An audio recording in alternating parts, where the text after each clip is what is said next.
1,000 people are watching it at one time. 8 people have clicked the like button. And that's offensive. In that community, no. Just please go out of your way, if you must, and just click on the thumbs up. Do we have the thumbs up? We do. Yeah, all right. Please click the like button. Yeah. It helps to grow. I believe it helps to grow the program. Does it tell the algorithms like it when you get more likes? Does it reveal the identity of the person clicking the like? Not on YouTube. Let's get Michael in. Hi, Michael. Hello. I would like to talk about Kirk Cousins. I don't know why he's the backup for the Atlanta Falcons. It's the stupidest thing since the World War. What? Okay. I mean, I wanted to talk about Kirk Cousins because, like, I'm at work. Otherwise, I don't really see why you wanted to. But okay, maybe I missed something. Mike Schopp here. Bulldog is.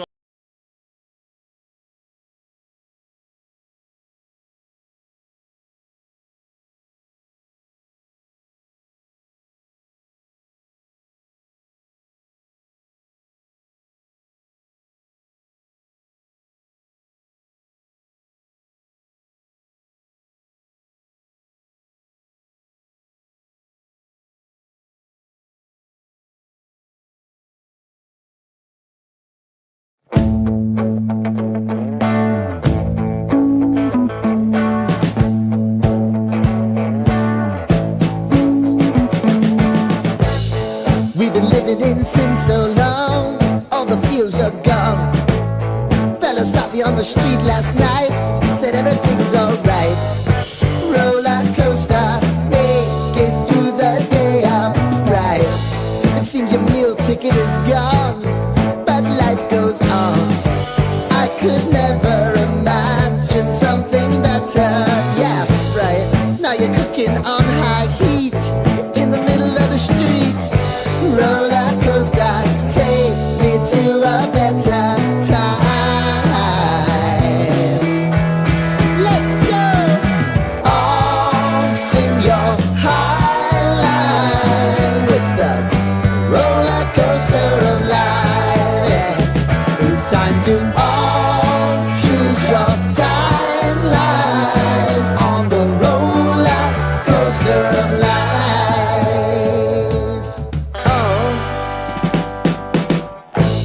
You seem to easily forget how to place your bet. When everyday life gets you down, you gotta steal the crown.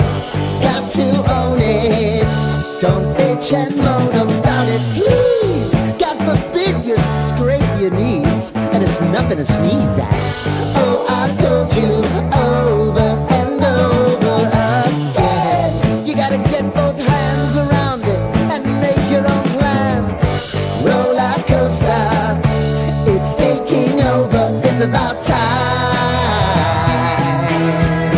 Oh, all sing your high line on the roller coaster of life. You've got to all choose your timeline with the roller coaster. Day number 2 of camp is in the books, but some names added to the Bills' injury list. A.J. Epinesa and Dorian Williams both left practice early. No word yet on how severe either could be, but there was some good news on the injury front. Dawson Knox seen working with trainers off to the side. Sal Capachio has more on practice up at our website, WGR550.com, and do stay tuned. Sal will join the show at 5 p.m. No hold-in for James Cook. He did speak with the media today following practice and spoke, among other topics, on why he would want to be in Buffalo for the long term. Quarterback and the fans. I mean, it's a great organization. And, I mean, they drafted me. They drafted me for a reason, I feel like, and I'm willing to be here and spend the rest of my career here. Coverage of Bills training camp from St. John Fisher University, brought to you by Fiegel Car and Joyce, your border attorneys. By Outlet Liquor, when you need to stock up, it's the place to buy a case. What's your outlet? By Connors and Ferris, your workers' comp attorney, and driven by your Upstate Honda dealers. For great deals on the entire Honda lineup, visit your Upstate Honda dealer today. Crisis averted, and Jets camp. Quarterback Justin Fields suffered just a dislocated toe after being carted off the field. Fields is day-to-day, according to the team. And MRIs do confirm Dolphins corner Artie Burns suffered a torn ACL. He is going to miss the 2025 season. Blue Jays are in Detroit versus the Tigers just after 6:30, and currently going on, the Bisons at Columbus. They lead them 6-0 in the 7th. The rest of that game can be heard on our sister station, the Bet 1520. It's your Paddock Chevrolet Sports Update. Paddock Chevrolet, celebrating 90 years of being your hometown dealership.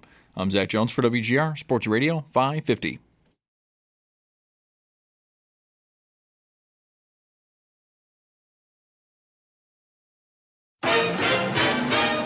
It's Mike Schopp and the Bulldog. They have this Panther sound effect that is just the cheesiest, stupidest sounding thing. Big voice guy going, Panther goal scored by Sam Reinhart. Where'd you get that thing? I trapped it. Been keeping it in my bathroom at the motel, feeding it old pizza. It's Mike Schopp. If you're calm, that wondrous big cat will be calm too. But if you're scared, that beautiful death machine will do what God made it to do. Namely, eat you with a smile on its face. And the Bulldog. On WGR Sports Radio 550. Well, a sad day. Oh. Did I miss a meeting? Hulk Hogan. Oh. Chuck Mangione. But also, what I meant was my notebook is, look at this. I mean, Is this what they mean when they say barely hanging on? I think if I do this anymore, it's just going to rip right off. You're in real trouble there. You shouldn't be able to turn your neck this way. You shouldn't be able to do this. Yeah. No. Yeah. But we'll make it. I mean, the cover can come off. I mean, you can. The cover can come off. You could take it off. You could, you could still get by. We will try. Hopefully you can persevere. So the first thing I think I saw in the world today was the Justin Fields injury. I was in here when it turned 2 o'clock, and I don't know if I was watching ESPN or ESPN2 or ESPN whatever, and I had the volume down, thank God, and they were talking about like breaking news, Fields, apparent leg injury, all of this. And I'm like, we've already gotten the update on this, like that it's a dislocated toe and it's not big deal, serious. Right? So what's going on? And I figured I was probably watching a tape. Yeah. I did turn the volume up because I kind of couldn't believe that they were still talking like this at 2 o'clock. Because when did it happen? Maybe 9:30? Or something like that. Yeah, it was pretty early in the day. Yeah, I mean, ESPN just reruns its panel shows, I guess. Yeah. But I did turn the volume up, and like 7 times in the first 2 minutes, one of the different people said they were praying for him. Okay. So at that point, I thought, there's no way these people know the latest on this. Like, there's no way they are aware that it's a dislocated toe. They're talking like they're worried he might have torn an Achilles or something. That's what that sounds like. I don't think. I mean, look, I'm not here to tell people what they should and should not pray for, but I feel like a dislocated toe. Has anybody ever prayed for someone because of a toe injury? It just seems like a bit much. I agree. That's a lot much. So then I muted it and just decided this was probably recorded. And then I got here and turned golf on. And then you got here and turned golf on. That's right. That's right. But it reminded me, and we also have a defensive player on the Dolphins who's out for the year today. They're running well. It reminded me just to bring up the AFC East again. I did this a couple of times last week and with guests because I want to still try to gauge this. The extent to which we're just assuming the Bills will run through the AFC East again. Like, are we at any risk of being overconfident about that? BetOnline today put out odds on every team's number of wins within the division. How many games does each team win in their own division? And the Bills' number was, want to guess? This is a betting site. It's the highest in the league. The Bills' number is 5.5. 4.5. Okay. Would you take 5? You would. Sure. Yeah. Would you take 4? You wouldn't. No, I don't think so. Right. 4.5. How many games do the Bills win against the Dolphins, Patriots, and Jets? I mean, 5-1. What would most fans predict they would do in the division? 5-1, 6-0, or 5-1? 4-2 seems bad. I think 5-1 would be most reasonable fans' guess, just because it's football and it's division games, and you're going to lose one of those games on the road to somebody. One of the three teams. Even though I think objectively you don't think any of them are a real threat, it's still there's close games all the time. Plus Week 18. Right. Like last year. Right. That was a division loss because Allen sat. Mm-hmm. Right? I mean, they win right handily if he plays. Yep. I should have taken that into account before I rushed the 5.5 answer. So 4.5. So Justin Fields, maybe he's okay. Do we care? I don't. I mean, I'm mildly intrigued to see if he can do the things he hasn't done well better than he has, because I've never had any issue with the guy's talent. I haven't believed that he can do the job the way it needs to be done. I don't think he processes fast enough, and that is the real problem with that position. I think lots of guys have shown up in the league with the ability, big arm, athlete, great runner, good runner, whatever, but just don't see it, don't feel it, and that's it. I mean, it's fractions of seconds we're talking about. You need to be able to know what you're doing and understand what they're trying to even trick you into or whatever that is. But if you can't diagnose just split second, you're in real trouble. And there's always a chance that with more reps, the light will turn on, or that with a different coach, a different offense, maybe they can create more easy throws for him where it's obvious he should know where to go based on how things are lining up, and maybe he can improve. But it's been what are we talking about? 3 years in Chicago, 1 year in Pittsburgh, right? Is that Fields' career so far? It's 3 or 4, but yeah. It might be 4, but otherwise I think you're right. It's a good amount of football to think that suddenly the light's going to go on. But, the light can go on later.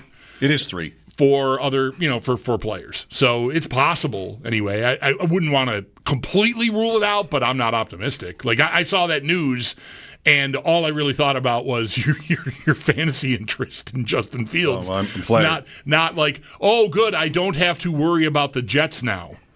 Because, I don't know, I might tell you that Tyrod Taylor could nurse them to more wins than Justin Fields could if he had to play. So I not at all. But how many is that? Yeah, right. Is it 7 versus 5 or, what? I don't think it's a difference-making, number of games. I did not have the AFC East thought really at all when I saw the Fields news this morning. I think that's probably almost everybody. And that's what I mean. Like, what news would happen in the division? Stephon Diggs, not a quarterback, but Stephon Diggs is healthy and on track, it seems, to play in week 1. Does anybody care? Apart from fantasy or apart from whatever interest you might have in Stephon Diggs? Well, does it mean what in the division could happen, if anything, that would matter? That kind of thing scares me. Yeah. When it's so clear cut, it seems it's so like everybody's in this same bucket thinking that there's really no threat. I don't need to be talked into one, right. But it's just an uneasy feeling when in a league that's known for, even though it's really not that true, it's parity. When you've won 5 years in a row and you walk in and it's Justin Fields and Tua and Drake May and, coaching changes, betting lines. Right. You've got 2 new coaches, one coach who a lot of people are predicting is like walking the plank here in Miami, McDaniel. Feeling like you have nothing to be afraid of is scary. Mm-hmm. Does that work? I feel that. I do. And I think it is a lot to just assume you're going to have like that smooth a ride. I would tell you, like, knowing Diggs, seeing that Diggs is healthy, and we'll see what that means. Like, what a healthy Diggs, recovered from a knee injury. Like, there's healthy to play and, structurally sound. able to do everything that's required safely, but is he, what level of Stephon Diggs is he, right? I mean, he's now 2 years older than he was when he left here, and we thought he was already in decline then, I think, right? So what does it really mean? Him being ready, though, the New England being the team, see, I'm very dismissive of the Jets, and somewhat the same with Miami this year. I don't think they're the same teams, really. I mean, Miami's more of a threat than the Jets, but I'm not worried about them. New England with Vrabel, and May is so talented, like Diggs being there right from the start got my attention. Because I think New England is the only team. Like if the Bills stumble and New England's pretty good, then it could get interesting between those two teams. But it requires, I think, in my view, a Bills stumble. If the Bills are what most objective observers expect the Bills to be, I don't think Stephon Diggs healthy moves the meter enough to get New England really on your heels. But if the Bills are wobbly for some reason, whatever that could be, health chiefly, then, maybe you could have a race there, and Diggs being there from the start, could have some impact there. Is this all to say you can't see New England or Miami or the Jets winning 12 games, but maybe you could see one of them winning 11? Sure, or 10 even. 10 would be your max. If you're I don't need to differentiate that strongly between 10 and 11. We did the Patriots schedule, and 11 was not out of the range of outcomes. So if you're what am I talking about here? I'm talking about, is it a race? Is there a threat? And if you're on pace to win 10 games, depending on when they come, then you could have, a team in your rearview mirror the whole time. Unlike last year where it just really didn't exist. I mean, the Bills coasted and clinched on December 1st. So I do think, 10, 11 would be the absolute max to me for a team like New England. I could see them winning 10 if everything goes right for them. They get one against the Bills, say, and the rest of the schedule is not that tough, especially to start, like you said, when we ran that down a few weeks back. Super easy. If they're pretty good and a couple of these other teams are not, Raiders, Dolphins, Steelers, Panthers is their first 4. 3 at home. That could be 4-0 if they're pretty good and Miami isn't and the Raiders aren't. That could be 4-0. Bills, Saints, Titans, Browns. What are they now? 7-1? I mean, possibly. Atlanta, Tampa, Jets. The best case here is it's there, 9-2. Mm-hmm. Cincinnati, Giants. That's 10 wins already. Bills, Ravens, Jets, Dolphins. A good team with that schedule could win 12 games. Yep.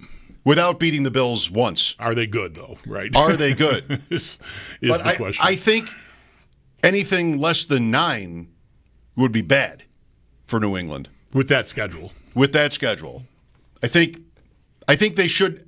What would you aspire to? You're hoping to make the playoffs. You want to feel like you've got that May is right and that Vrabel is right. Mm-hmm. And then if you had a losing record, you probably wouldn't feel that way. But if it does happen, those boxes are checked, then you're looking at very possibly a playoff team. I know I've already bet it, New England to make it, because that schedule is pretty much cake.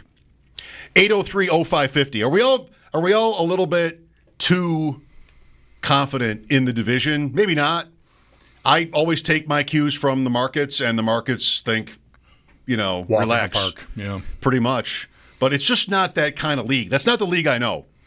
That's what's been one thing that's been so interesting about these last few years is not just the Bills, but Kansas City and Baltimore and even Houston in their division also. Just it shouldn't be that consistent who the top teams are, but, we understand why. The quarterbacks mean so much to it. Houston's in a different category than Baltimore, but still, I guess it kind of makes sense. The Ravens also have, by the way, the same 4.5 over-under in their division than the Bills do. I could much more easily see Baltimore losing division games than the Bills. Yeah, I think there are 2 teams in there, depending on what you think of Pittsburgh. I feel like there are 2 teams, Maybe Pittsburgh I would view as maybe on a par with New England. Right? I mean, 11 maybe for me would be their absolute ceiling. Could they win 9 or 10 again and squeeze in a wild card? Sure.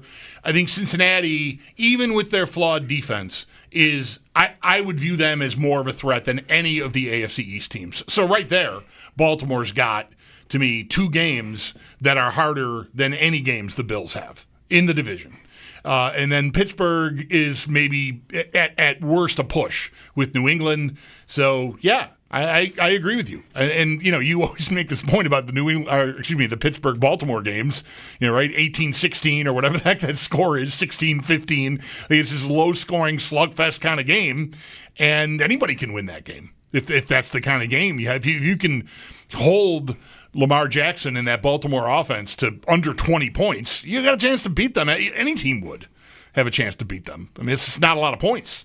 You got to get some yourself, of course. But so, yeah, I would agree. I think Baltimore, I don't know that I would bet for sure. If I were going to bet it, I would bet they're under. The Bills don't have home division losses at all anymore. When was the last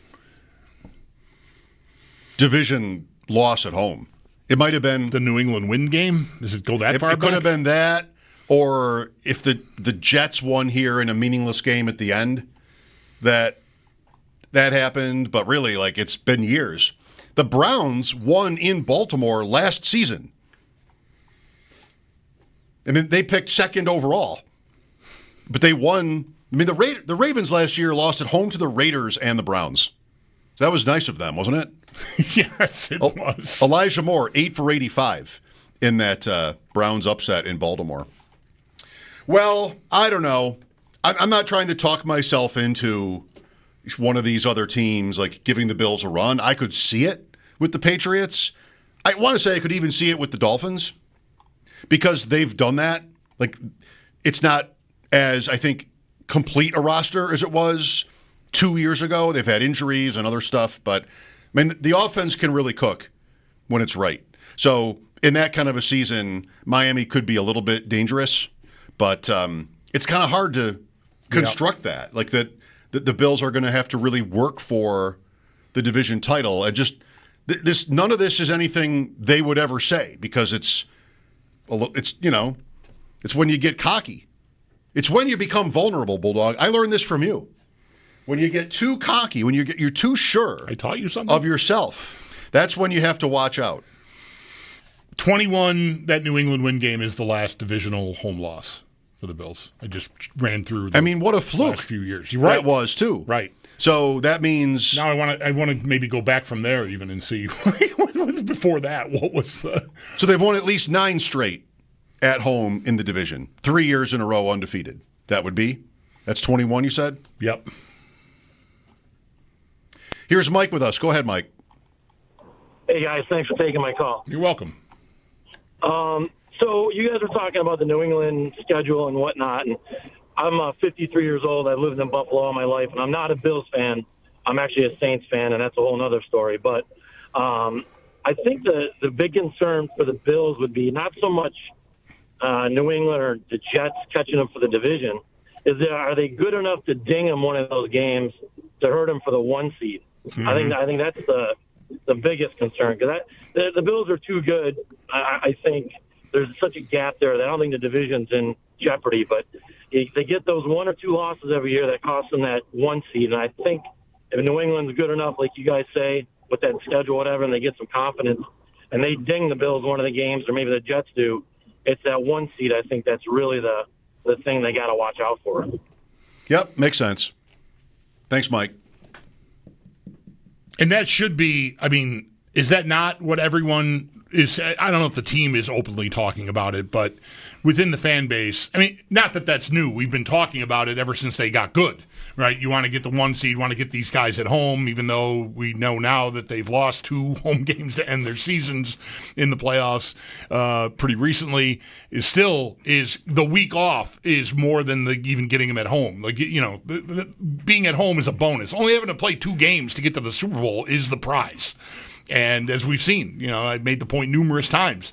2 years ago, having to go hard in Week 18 and then play the Steelers, they suffered very damaging injuries in those two games that hurt them when they ended up losing to the Chiefs. So the week off is just so big. I mean, holy cow! If you can even get to what the Chiefs had last year, which was, coast in week 18 too, and then you get the bye. I mean, holy cow! There's a lot I would give to be sitting in here in late December or early January arguing about whether or not they're going to lose their edge or something because they're taking 2 weeks off because they have that luxury. They have such a good record. They've got the one clinch, so they're sitting down week 18, and then we're sitting, of course, out wild card weekend, so you're not playing for 3 weeks. I'm worried they're going to lose all their momentum. I would love to be arguing about that around Christmas time. Last year was almost this, but the race with Kansas City was enough to keep it going. It could have been this last year. And if you didn't have if there was a bigger gap between the Chiefs and the Bills and somehow they had still clinched first place, we would have had those conversations. Like it almost was that. But always being one game away ended up being futile, but kept that race for the 1 seed alive. How did the Jets let somebody step on Justin Fields' foot, by the way? You get cut here if that happened. How does that happen? I don't think I've seen any video of it. I don't know of any video of it. I haven't either. I really expected pretty soon after I first saw that it had happened that there would be multiple tweets in my feed, but I never saw any of it. I'm assuming nobody saw it. Well, let's continue to pray for him. You can. I'll sit that one out. ESPN was praying for Justin Fields. Carted off. You asked me, were you freaked out? Carted off that's how that reads. But no, I wasn't. I was upset. I mean, I was worried, and I guess I still am a little bit because I don't know what happened to Curtis Samuel. And then it was February. It was like, he had a lost year. Right. Okay. I mean, maybe he didn't have a dislocated toe. Also, it's a non-big toe. That's right. I did hear that. Yeah. How does it even happen? Yeah, I don't know. I'm looking at my toes right now. Trying to figure out how that... Somebody steps on your foot and, one of them just sort of pops out. I mean, it's probably painful. Yeah. They just pop it back in like a shoulder? Yeah. Good question. I don't know how that works. Pop the toe back in? Maybe instead you sort of just wrap it up, splint or something, just wrap it up and separate it from the other toes. If it's like the middle toe or something, who knows? I don't know how that works. All I know is that I broke the what's the toe next to the index big toe? toe? The index toe. Yeah, I don't know. That's what I want to call it, index toe. The long toe. When I was maybe 20 years old, and it's still. Disfigured is maybe strong, but it looks very different than the same toe on my other foot. Really? Yeah. It just looks weird. I don't know. It's lumpy in a spot. But it doesn't hurt. I want to stop. No, not at all. 40 years later. I want to stop talking about my feet. It doesn't. We all do. We all want you to stop talking about your feet. It's real. I mean, I don't mind talking about my feet. It's more for all of you. We will talk about the Colts today with Kevin Bowen out of Indianapolis. Sal will join us too. Hulk Hogan dies. What a week. Chuck Mangione. My friend says that's how you say it, Mangione. I always thought it was Mangione. He's like, everybody says it wrong. Okay. But Chuck Mangione. Also, I've got trivia for you maybe next. Oh, my. And a mystery guest announcement. Bulldog does not know. Please don't tell him if you're the 2 people who would know who this is that I've been working with. I'm very excited about an upcoming guest. Mystery guest is only that Bulldog doesn't know who it is, so we will break it to him today as well. Mike Schopp and the Bulldog here at 803-0550. If you have a thought on the AFC East, how it's lining up, we'll be right back. This is WGR.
like the video. 1,000 people are watching it at one time. 8 people have clicked the like button. And that's offensive. In that community, no. Just please go out of your way, if you must, and just click on the thumbs up. Do we have the thumbs up? We do. Yeah, all right. Please click the like button. Yeah. It helps to grow. I believe it helps to grow the program. Does it tell the algorithms like it when you get more likes? Does it reveal the identity of the person clicking the like? Not on YouTube. Okay, I'm going to click it then.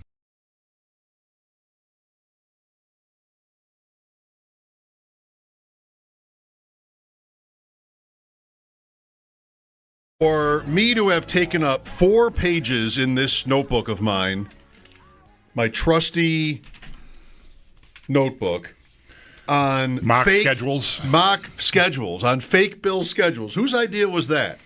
I mean, literally 4 pages are just used up by the bill schedule. No, this other one I didn't even really get anywhere because I made a mistake right away with having 3 home games together. But they do have that. A lot of teams, I haven't mentioned this with you yet, but the 3-game road trip / homestand, whichever, there's plenty of that on the NFL schedule. Mm-hmm. Anyway, can I blame you for this? I've got 4 pages taken up. It's getting late here for this notebook. Well, I really could use the space. Can you just tear those pages out?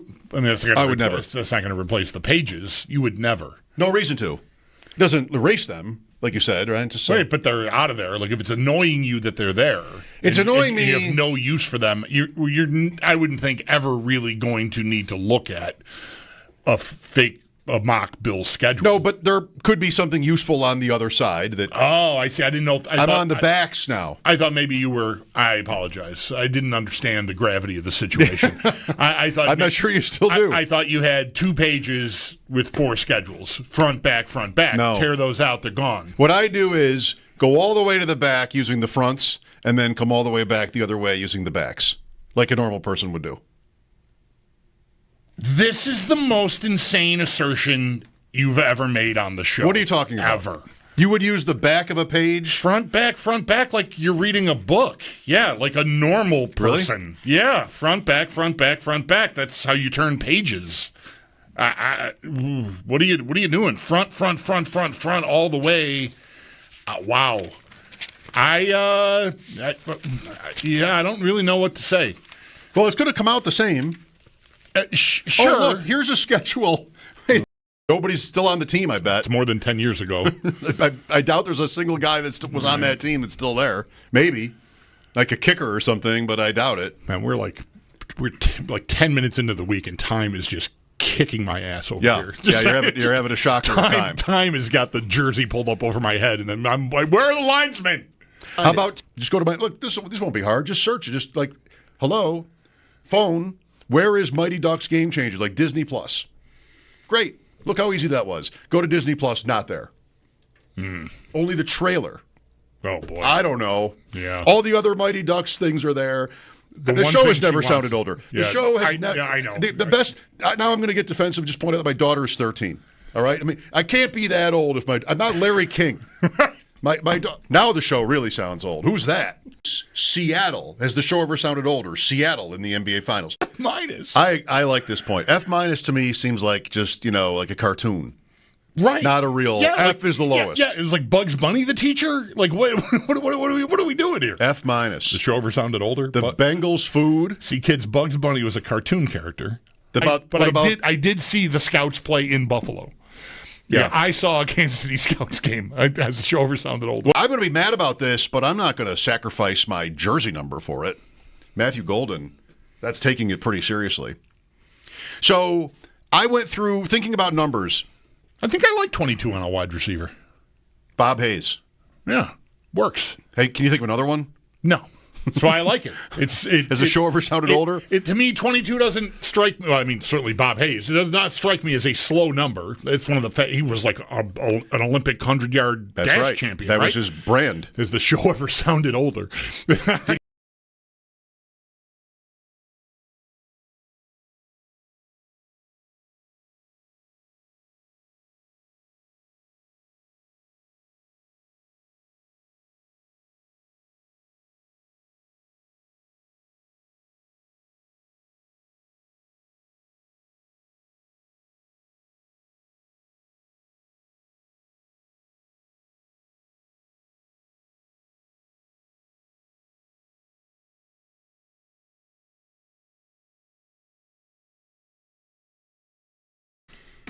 Keon's his hardest critic, right? And I love that about him. I don't want to pigeonhole him to say, like, hey, this is what he has to do, and if he doesn't do this, he's not taking a step. Like, I have so much confidence in Keon. Maybe I'm clearly higher on how Keon played last year based off some of the questions I've gotten, but I love his approach, his mindset. He goes out there again. Once the pads come on, that's when I believe truly wide receiver play happens. The physicality element, when DBs have their hands on you, being able to make the plays. But I love Keon's approach. He's one of the smartest wide receivers we have.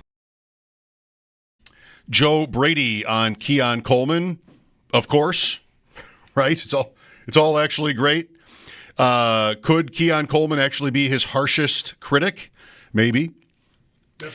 That's probably not right. Probably not, but maybe. He was tough on himself back a month ago talking about the season and how bad he thought he was. If you believe him, if he really thought that, which I guess I would want to. What's a good enough year for Coleman? Last year, 29 for 556 and 4. That's a great yards per catch. Davis-esque yards per catch. Yeah. But we're not going to be able to live with 29 catches in 17 games. No. I think right now, I want to be careful because I don't want to overdo this. You're more in tune with projections and that sort of stuff from your fantasy dabbling. Obsession? Dabbling. I do dabble. 60 catches, 8 touchdowns. I would sign for that right now. Double both. Yeah. You're not going to double the yards. No. I'd get to 1,100 yards, probably. Yeah, no.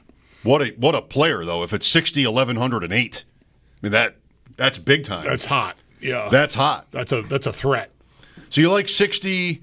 I mean, it would be cool if the Bills ever had a receiver that would, be a go-to guy for touchdowns. They just haven't needed it. Right. I mean, Diggs did. Maybe even 6, maybe 60 and 6 even. I don't need to rush to 8, but, I think I would sign for 60 and 6 even. Mm-hmm.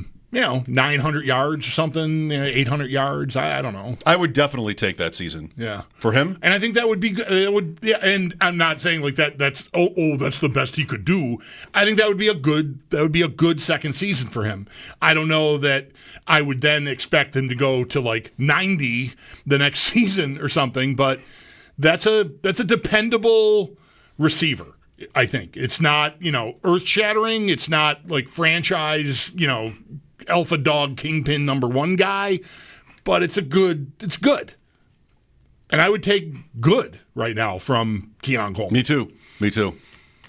What do you want here? Do you want the trivia? Do you want the mystery guest? What are you more up for? Fielder's choice. That doesn't make sense. You're the fielder. I guess.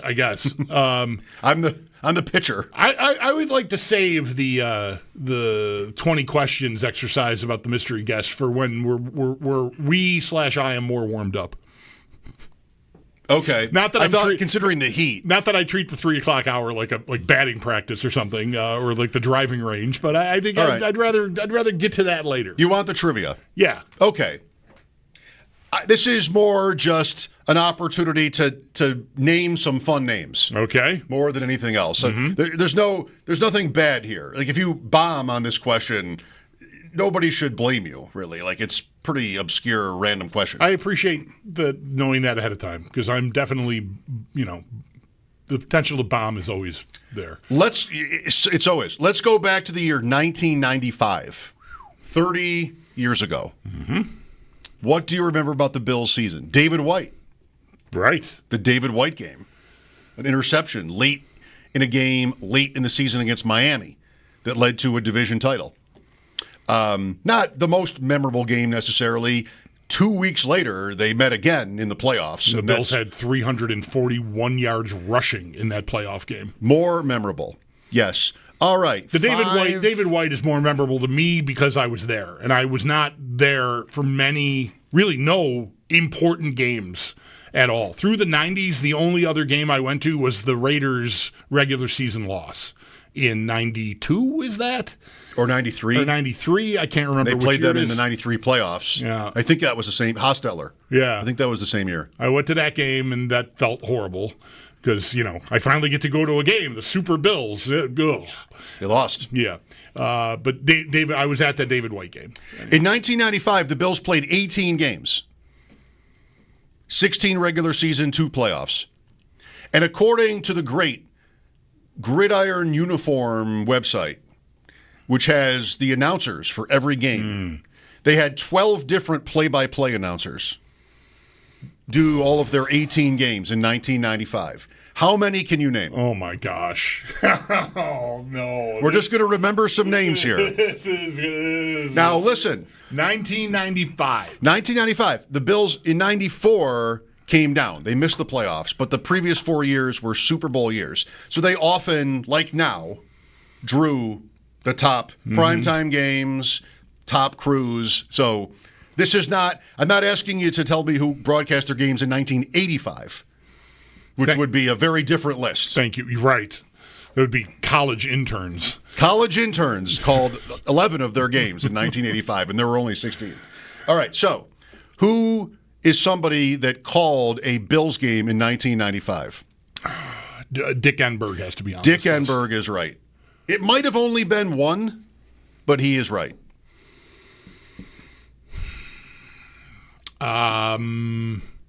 Marv Albert. Marv Albert is correct. He had, I think, the most.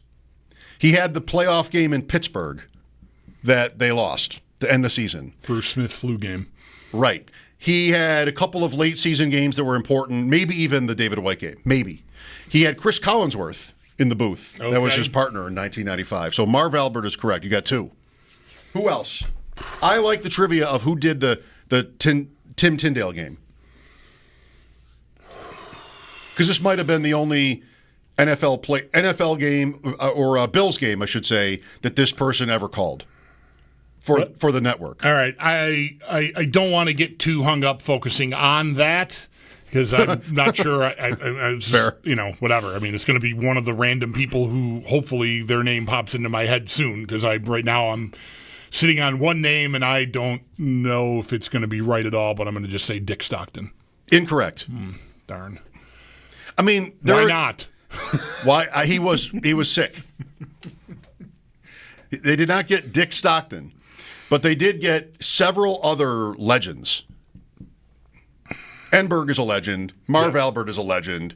This guy might be, this guy definitely is, this guy I'd say is, and that guy is. And then most of the other ones are also pretty famous for different reasons. Would there still have been, I mean, despite being down in 94, they still would have rated Monday Night Football, so Al Michaels is on this list. That's right. A game in Cleveland. Belichick's Browns that the Bills win. Oh, yeah. All right. Yeah. So Al Michaels is right. They would have also been on Sunday Night Football in 1995 on ESPN. Well, that's Mike Patrick, isn't it? Mike Patrick. And TNT.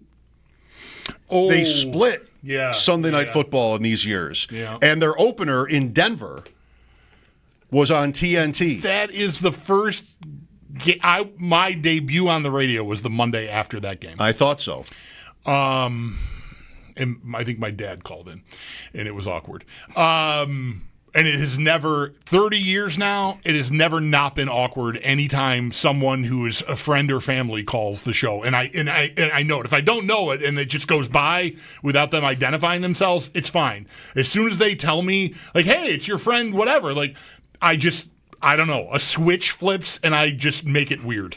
This is Bulldog telling everyone never do that. just don't ever do that. Call him after. So who, oh man. You've liked this guy for a long time.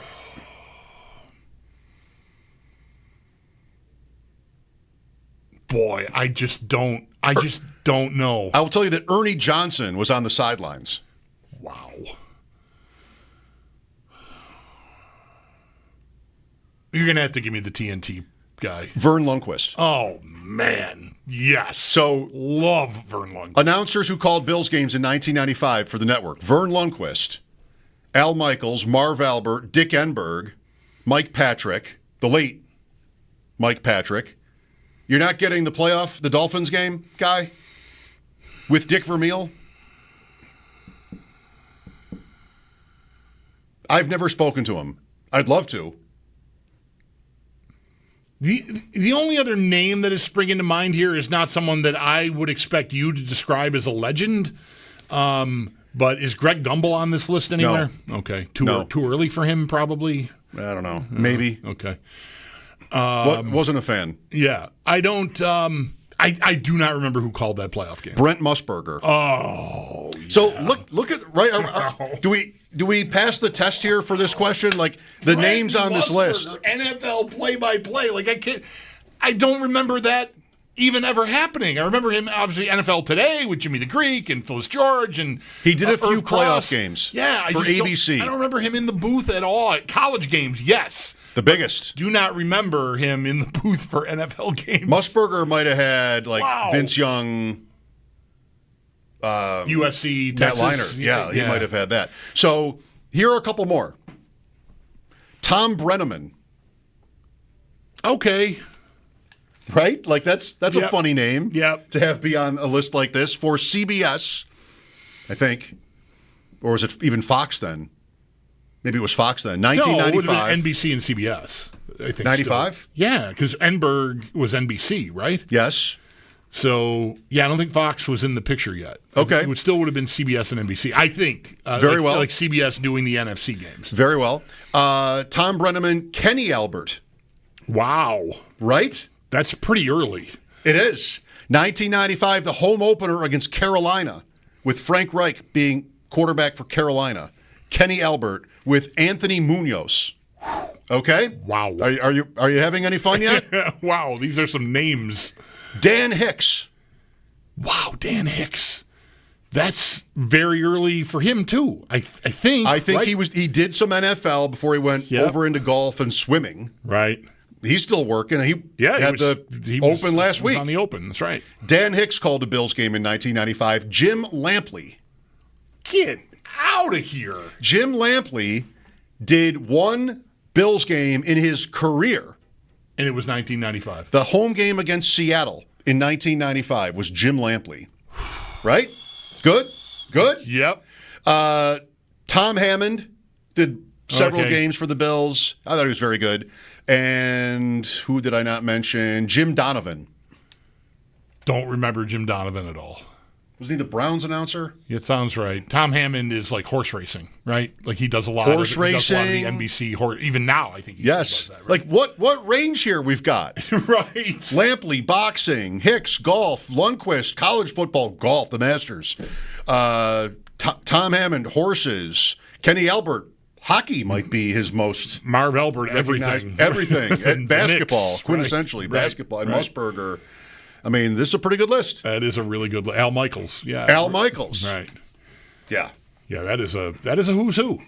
It is a who's who. That's exactly what it is. 90s broadcasting. And just people that you would not necessarily think of as being in the booth for the NFL. I think the name there, as much as I'm surprised to hear Vern Lundquist's name, it's not that surprising to me that he would have been in the booth doing a Bills game. Jim Lampley, right? If that's Seattle, you said? Yes. So, and Seattle, that's an AFC game still. They're right. in the AFC. Okay, that's still before they moved. So I'm thinking, like, that's CBS. I don't remember Jim Lampley. I don't remember Jim Lampley at NBC or CBS, honestly. ABC. No. Always ABC to me. I remember and him. HBO, obviously, with boxing. Boxing. Yeah, I should have, if I didn't say that. You did. You mentioned boxing as. Okay. Yeah. Because that would be the sport you'd think of first for him. For sure. I mean, preeminent. Yes. Boxing play-by-play, like at least post-Cosell. Yes. Lampley and Bob Golick. October 95, Seattle at Buffalo. I loved this one. I mean, I didn't look at other years, just sort of I fell into that one. Right. But I would guess there isn't another year where the list of announcers are all like super famous and now, 30 years later, better known for other sports. Yeah. There it is. Coming up at 4, Kevin Bowen on the Colts. Yesterday I called their quarterback battle the most interesting training camp battle, in the NFL. I guess that, of course, that's debatable. We'll catch up on the Colts, who are not on the Bills' schedule this year, Indianapolis. But what's going to happen there? Sal Capachio later today as well. Mike Schopp and the Bulldog here, 803-0550. This is WGR.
Welcome back. Kevin Bowen coming up at the top of the hour to talk about the Colts. I mean, he's going to talk about whatever we ask him to talk about, right, Bulldog? That's I suppose, but my intention is to really restrict it to the Colts. Mostly Colts. Yeah, I don't want to let him down. 107.5, The Fan in Indianapolis. How come everybody we have on from out-of-town radio stations is from The Fan? Yeah. Do we do something wrong not being called The Fan? Probably. Probably. Yes. Bulldog and I in here earlier before the show watching some women's golf. The Scottish Open. And I regret to inform you that even on the women's tour, the affliction remains. What's this now? That insulting, worse than useless, insulting hand flip gesture to the crowd instead of an actual wave. Now I'm seeing the women do it. Don't give me this. It's not even that much. It's more. All you really need is a grab the hat. You gotta get up here. The hat. You don't have to do this. Grab the brim of the hat. You don't have to. You're not trying to line the airplane up. You don't have to be all crazy. Yeah. Just hi, thank you. Watch the greats. Watch Justin Rose after he makes a putt. I caught some flack. I'm trying to remember who it was from. Oh, yeah, it was from me. you. Yes. On Friday. You deserved it. I was at the. I did not. You did. The putt wasn't even close. Who am I waving at? It doesn't matter if it was close. It matters that people were applauding you. I didn't listen to it with audio. People were applauding that putt. Yeah, there were people clapping. It was a terrible putt. So you just thank you. The thing is, there were 18 holes on a practice green set up there. They could have been clapping for anybody. They were clapping for my lousy. My putt missed by 6 feet. It wasn't even close. This gesture you see now, it's like a fish flapping its gills or something. What is the fish actually flapping? Just like it's not even a move. It's worse than nothing. It's worse than nothing. Fins. I did a lot of waving and hat tipping at the scramble I played in at Concord Crest Golf Course out in Concord. New York, that sounds more like you. Because I hit some shots that I was really happy with, and the group I was with, I don't know if they understood what was happening, but I'm like, the fans, they deserve some acknowledgement. This little hand flip now is like the finger. Speaking of hand flip, sorry, the TV coverage just flipped to the men, and you mentioned hand flip just as I looked up and saw it was even just a promo for the men's tournament, which is coming up, I think, at the top of the hour. Have you watched Lucas Glover putt at all during the Open? Sure, yes. He's got a whole thing. That thing he does with his right hand, he brings it around. He's a long putter guy, right? So he sets up, and then he makes this very dramatic gesture with his right hand to then place it on the thing like he's trying to get Excalibur out of a stone or something. Yes. He's my new least favorite golfer. For that move alone, that's hard. Just get off my TV. What are you doing? Going after a guy in our business. I appreciate, having your routine and everything, but geez, that looks ridiculous. It looks like sort of a roundhouse move where he comes in like here and then putts. You're going after a radio guy. He's a radio host. I didn't know that. Yeah.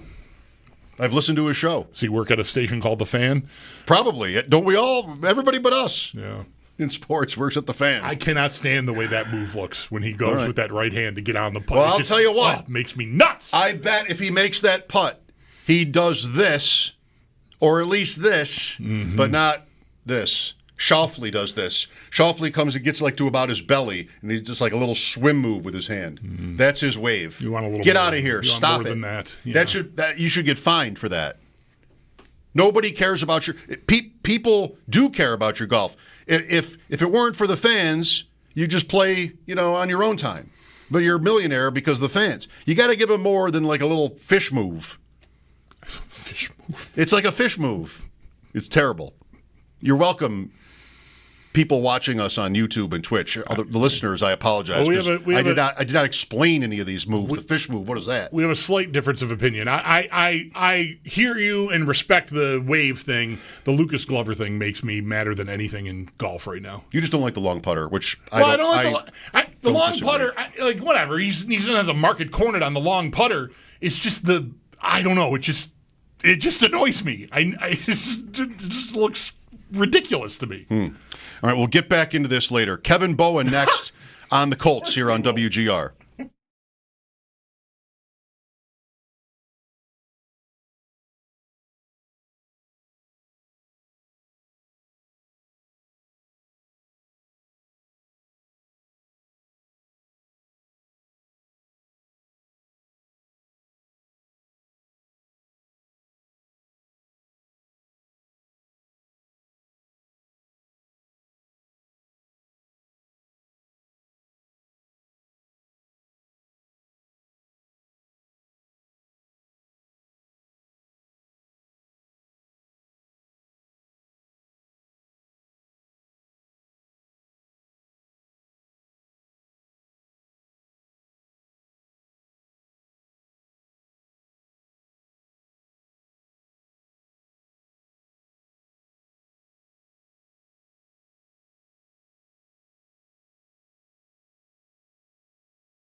We've been living in sin so long, all the feels are gone. Fella stopped me on the street last night, said everything's alright. Roller coaster, make it through the day, I'm right. It seems your meal ticket is gone, but life goes on. I could never imagine something better. Yeah, right. Now you're cooking on high heat in the middle of the street. Roller coaster, take me to a better time. Let's go. All sing your high line with the roller coaster of life. It's time to all choose your timeline on the roller coaster of life.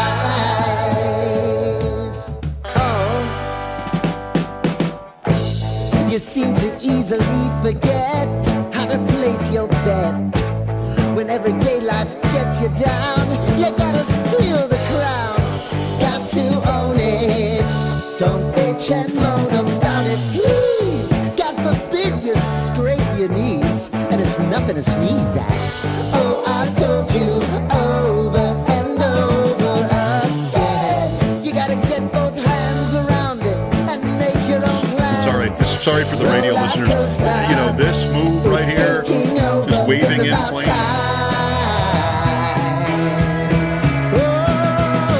Oh, sing your high line on the roller coaster of life. You've got to all choose your timeline with the roller coaster of life.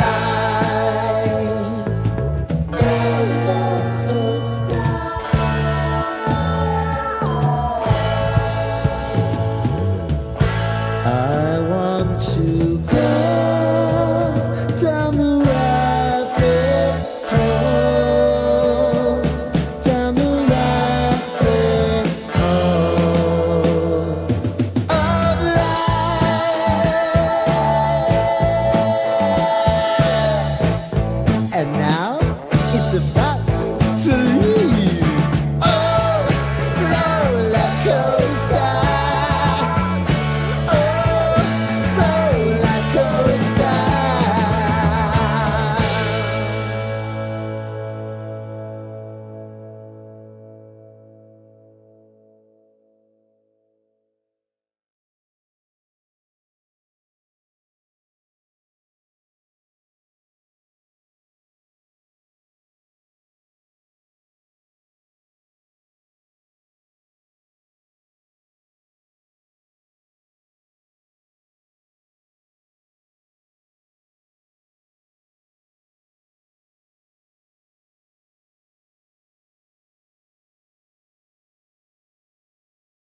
Day 2 is in the books for Bills training camp. Some new names added to the injury list. AJ Epinesa and Dorian Williams both left practice early. No word yet on how severe either could be, but some good injury news. Dawson Knox seen working with trainers off to the side. And for more on practice today, Sal Capachio has a piece up at our website, WGR550.com. And do stay tuned. Sal will join the show in just about an hour at 5 o'clock.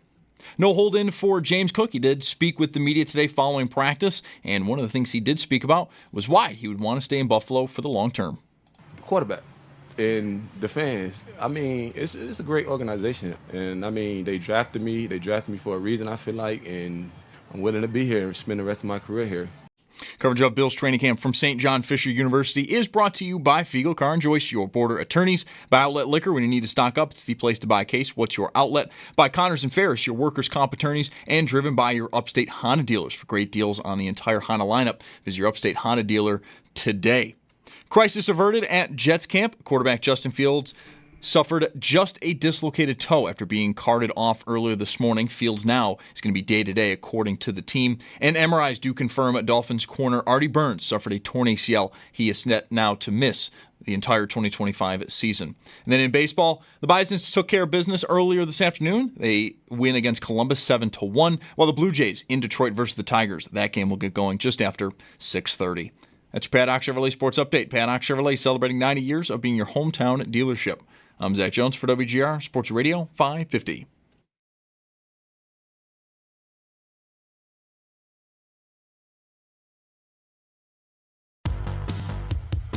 It's Mike Schopp and the Bulldog. I don't love junior mints. I just don't hate them. I don't understand why they are treated like second-class candy. It's Mike Schopp and the Bulldog. Oh, there's you don't a understand why a name. candy that is basically toothpaste wrapped up in stale chocolate is treated like a second-class candy. All right, I get it. It's a good, valid question. It's Mike Schopp and the Bulldog. Is there a time to change?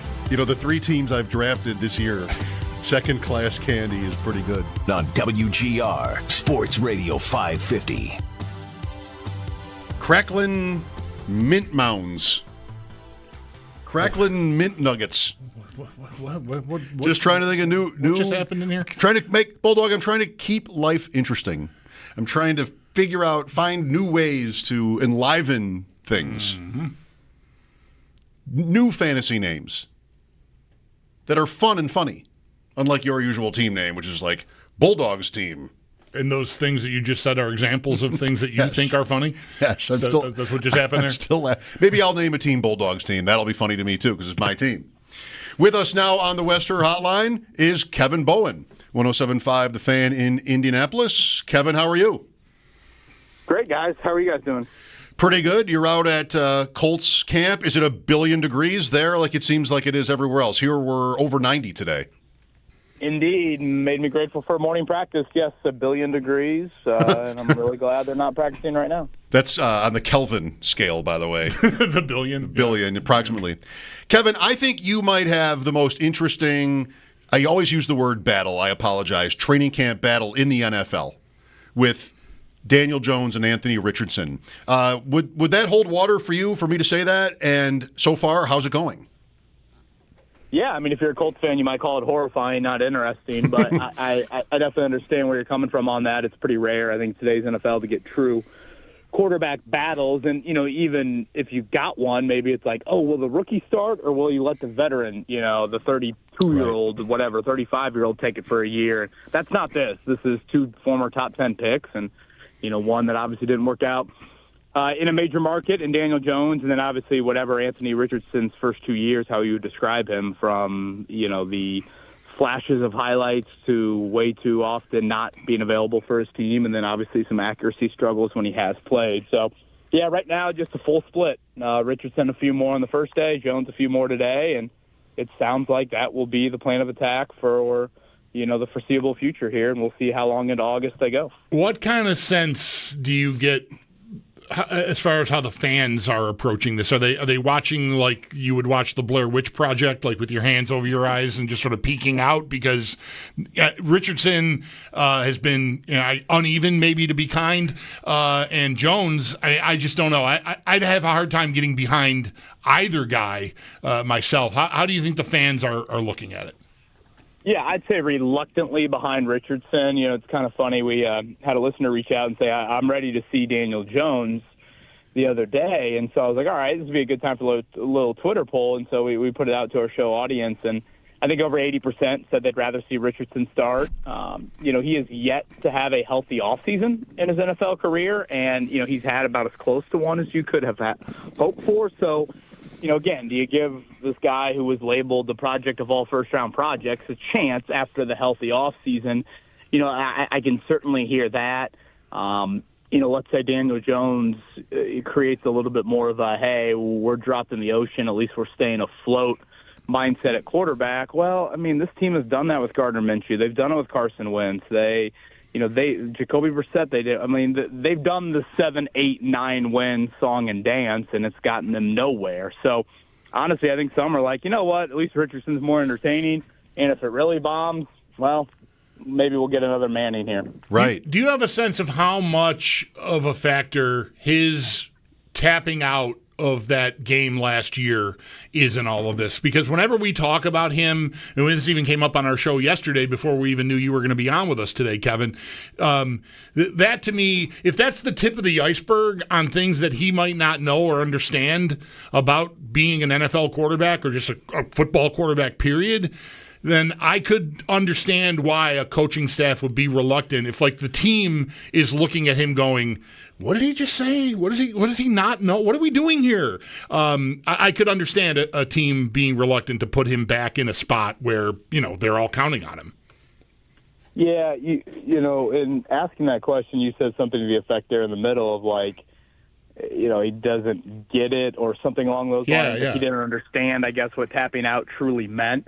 And I think that probably summarizes the Richardson experience of like, this is not a malicious kid. This is not a bad kid. Right. Hell, he was the last one to leave the field the last 2 days signing autographs. Like, this is not somebody that is out there that just doesn't want to be there. I just don't think, unlike Bryce Young, unlike Caleb Williams, unlike Arch Manning, he didn't grow up in this quarterback culture. This is not the Elite 11 tours and the 5-star can't-miss kid that started as started as a freshman in high school. Like, none of that. It was even a project of Florida, and he only had 13 starts there. So I just think it's a naive nature to understanding it. And when they say, hey, show up at 8 o'clock, he walks in the door at 7:59. Well, it's like, okay, thank you, but like.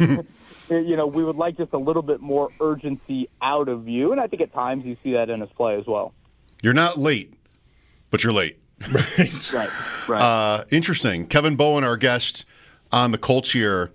I think you've kind of said it already. I think this is a classic case where the fans' motives are one thing and the person maybe making the decision would be the head coach or even the GM would be another.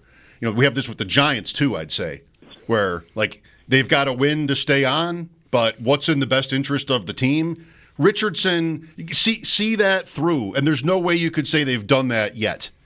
But, what good is that to Shane Steichen if he wins 4 games, So I think this is one where people always say, Kevin, how the fans don't want owners involved in, quote, football decisions, but they should sometimes because the owner is the person who has the same perspective as we do. We're the ones that are going to stay, and these coaches are going to be 3 teams away maybe by the time the Colts win or the Bills win, what have you. So I don't know. I think Richards should be pretty obviously the call. Richardson should pretty obviously be the call here, but the coaches' incentives are different than the organization sometimes or the fans. Yeah, it's just an odd time, frankly, to be a Colts fan, and I get. I'm speaking in a Colts mindset. I get that a lot of NFL franchises have gone through this, but you got to go back 30, maybe even more years to the last time they've had real pillar questions. And when I say pillar, I mean quarterback, I mean GM, and I mean head coach. All 3 of them could be gone next year, and that's rare for this franchise. And the GM's Chris Ballard. 9 years as the GM. It's the worst division in the AFC. They've never won it. They've won 1 playoff game in his time, and yet here he still is. And then Shane Steichen, hired. He's been a .500 head coach in his first 2 seasons. Is he tied at the hip with Ballard, even though there's 6 years difference in their hirings? I mean, they all were there when Richardson was drafted. So, again, are they all tied together? And then the unfortunate, Jim Irsay situation where now, his oldest daughter, Carly Irsay Gordon, will, be the lead voice. Well, we have no precedent with her on how she will handle things from an organization standpoint. So, yeah, it's just an odd time, frankly, to be a Colts fan. Do you think Richardson has a chance to win this job, like a real legit chance to win the job, or do you think kind of the fix is in? Yeah, I mean, I do. It seems like he uses the word consistent a whole lot. Well, the only thing consistent about Anthony Richardson has been his inconsistency, frankly. But still, I mean, it's Daniel Jones we're talking about here. It's not like he's going up against whoever you want to insert there. And, as bad as Richardson has been, and they just fired their defensive coordinator, Gus Bradley, who was the DC with Richardson, he also is 8-7 as a starting quarterback. And I mean, win-loss record isn't everything, but, you just fired the defensive coordinator, and the guy went 8-7. Now, again, I don't want to act like, the win-loss record is gospel, but it hasn't been horrific. And I go back to, that healthy offseason. Do you just owe it to yourself and as an organization of, hey, if we're going to draft this project, shouldn't we at least see it through before you make the first financial decision on him, which is that fifth-year team option coming up after this year? Kevin, what has the owner's death meant to things? Either this particular competition, if anything, or just what's different about camp? I mean, Jim Irsay, was there for so long and was such a figure in the sport. It probably feels different in certain ways without him. Certainly. I mean, he's such a vibrant personality, super outgoing. I mean, I would say outside of Jerry Jones, probably one of the more well-known owners in the entire NFL, just with how outspoken he was. Big presence on social media and Twitter, of course. Now, day-to-day operationally, he has not been, with the organization or was not, for quite some time. So, again, his oldest daughter, Carly, has been that person. And, a little bit more on the football side, I'd say, over the last handful of years. So, it's not like this was, a total blindside or, again, Jim's in there, day-to-day operationally, for the last X amount of years. But still, I mean, he's to some people, outside of Peyton Manning, maybe the face of that franchise. And I don't think every owner is that for their respective franchise. So it is different. But, I don't expect anything like wholesale crazy changes. Okay. So outside of this quarterback battle, which I think we've somewhat extensively covered already, what's the rest of the situation look like for the Colts? Like what is the strength of this team right now, as you would see it? Oh boy, that's a good question. I mean, I think Jonathan Taylor is still a bona fide, top running back in this league, and I don't need to remind you guys. You guys have seen it firsthand in some matchups. I still think he's got that in his game. Defensively, they've brought in Louis Anarumo from Cincinnati, who, at one point was, kind of a head coaching candidate. And, that obviously didn't go well last year. And there'll certainly be a much more, a little bit more Cheesecake Factory menu, if you will, than as vanilla as they were under Gus Bradley. I think that'll be welcomed and needed. So I'll be curious how that will play out. I mean, their O-line still has some cornerstone guys that I think are very good players. I mean, Quentin Nelson would be atop that list. And, when you're in the AFC South, it's a hell of a gift. It's a division that keeps on giving. And you're one C.J. Stroud, missing 2-3 weeks away from probably being right there, which I don't think you can say that about any of the other AFC divisions. Yeah, the Bills have, I think, only 2 bad losses in 4 years, and that's one of them. Indianapolis here with Wentz at quarterback and Jonathan Taylor's 5 touchdowns. The other, I guess, would be the Ravens last year. Yeah. But the other games they've lost have almost all been really close games. That Colts game stands out as a home game, too, for the Bills in 2021. Taylor, you mentioned here, Kevin, of course. I mean, he's a star. I'm in a lot of fantasy leagues and did one the other night where the analysts, leagues that people actually analyze Bulldog. And there are podcasts and streams, and they talk about these teams, believe it or not. That's actually a thing in the world. But the one guy asked, we drafted Jonathan Taylor, and I was asked, does it matter to you who the quarterback is for Taylor? And I said no, and I felt a little bit bad about that. Like maybe I should have cared about that. How is that for you? Is Taylor the the beneficiary of a Daniel Jones offense more than he would be Richardson? I mean, Richardson will run for touchdowns. Jones is a runner too, though, not on the same level probably. Yeah, I'm always twofold with those questions because, like Richardson, yes, we'll take some touchdowns away from him, but you also will occupy a defender, which could turn 17 right. into 70 at times as well. And you point out very well, unlike these past years, Daniel Jones is much more of a competent runner than Joe Flacco was last year, or Gardner Minshew the year before. They drafted Tyler Warren, not to get super nerdy in fantasy, but he did some pretty creative stuff at Penn State, and I think the Colts want to do that as well. So could that take away? But yep. When you talk about first and second down runner, it's a short list in the league that Jonathan Taylor is on in terms of elite first and second down runner. Now, he's not the third down guy. He's not a great pass catcher, which I know some people like that out at running back. But I guess to answer the question, I don't think there's a huge difference. Richardson's got the bigger arm. Maybe that keeps the safety back. But I can see pros and cons to both. Good. I feel less bad about not answering the question the other night. Warren could be good for rushing touchdowns, right? You could see him in a role where they use him out of the backfield some, maybe? Hell, he might be the most accurate Colts quarterback. I think he was 3 of 6 in his final year at Penn State. But no, he was – for anybody that watched Penn State, I know we live in Big Ten country, so maybe it's a little bit different. But, he ran dudes over. And, was not just this, tush-push type of guy there. And again, I think the Colts want to do that with him. So that's just another wrinkle in the short yardage package. That's one area the Colts should be very elite in. Richardson or Jones, Taylor, Warren, that's a lot that you could turn to in short yardage behind, Quentin Nelson and company. Right. The Colts have had all these tight ends. It's kind of been a joke how many just different guys they've had in the Mo Alley Cox era here, and he might still be there, I think. But yes, he is there. He is. Warren, we've had the Dalton Kincaid experience here, and when the Bills drafted Kincaid, he's sort of a tight end. He's called a tight end. What's a good year? Because historically, rookie tight ends have not been good for very much, but then, he didn't even do that great, but he was up there among the most receptions for a rookie tight end. And then you had Laporta with his season the same year. Now Bowers. I don't know. I wonder if that's different a little bit because maybe you'll say different, Kevin. I kind of think that Tyler Warren should get the ball. And you've got, Downs and Pittman are pretty good at receivers. So there are weapons here. Yeah, I guess going back to the strength question you guys asked me, I do think this wideout room, while it might lack a guy, to play the fantasy game that you would take very early, Michael Pittman Jr. has been a nice wideout in this league. Alec Pierce led the NFL last year in yards per catch. That might surprise some people.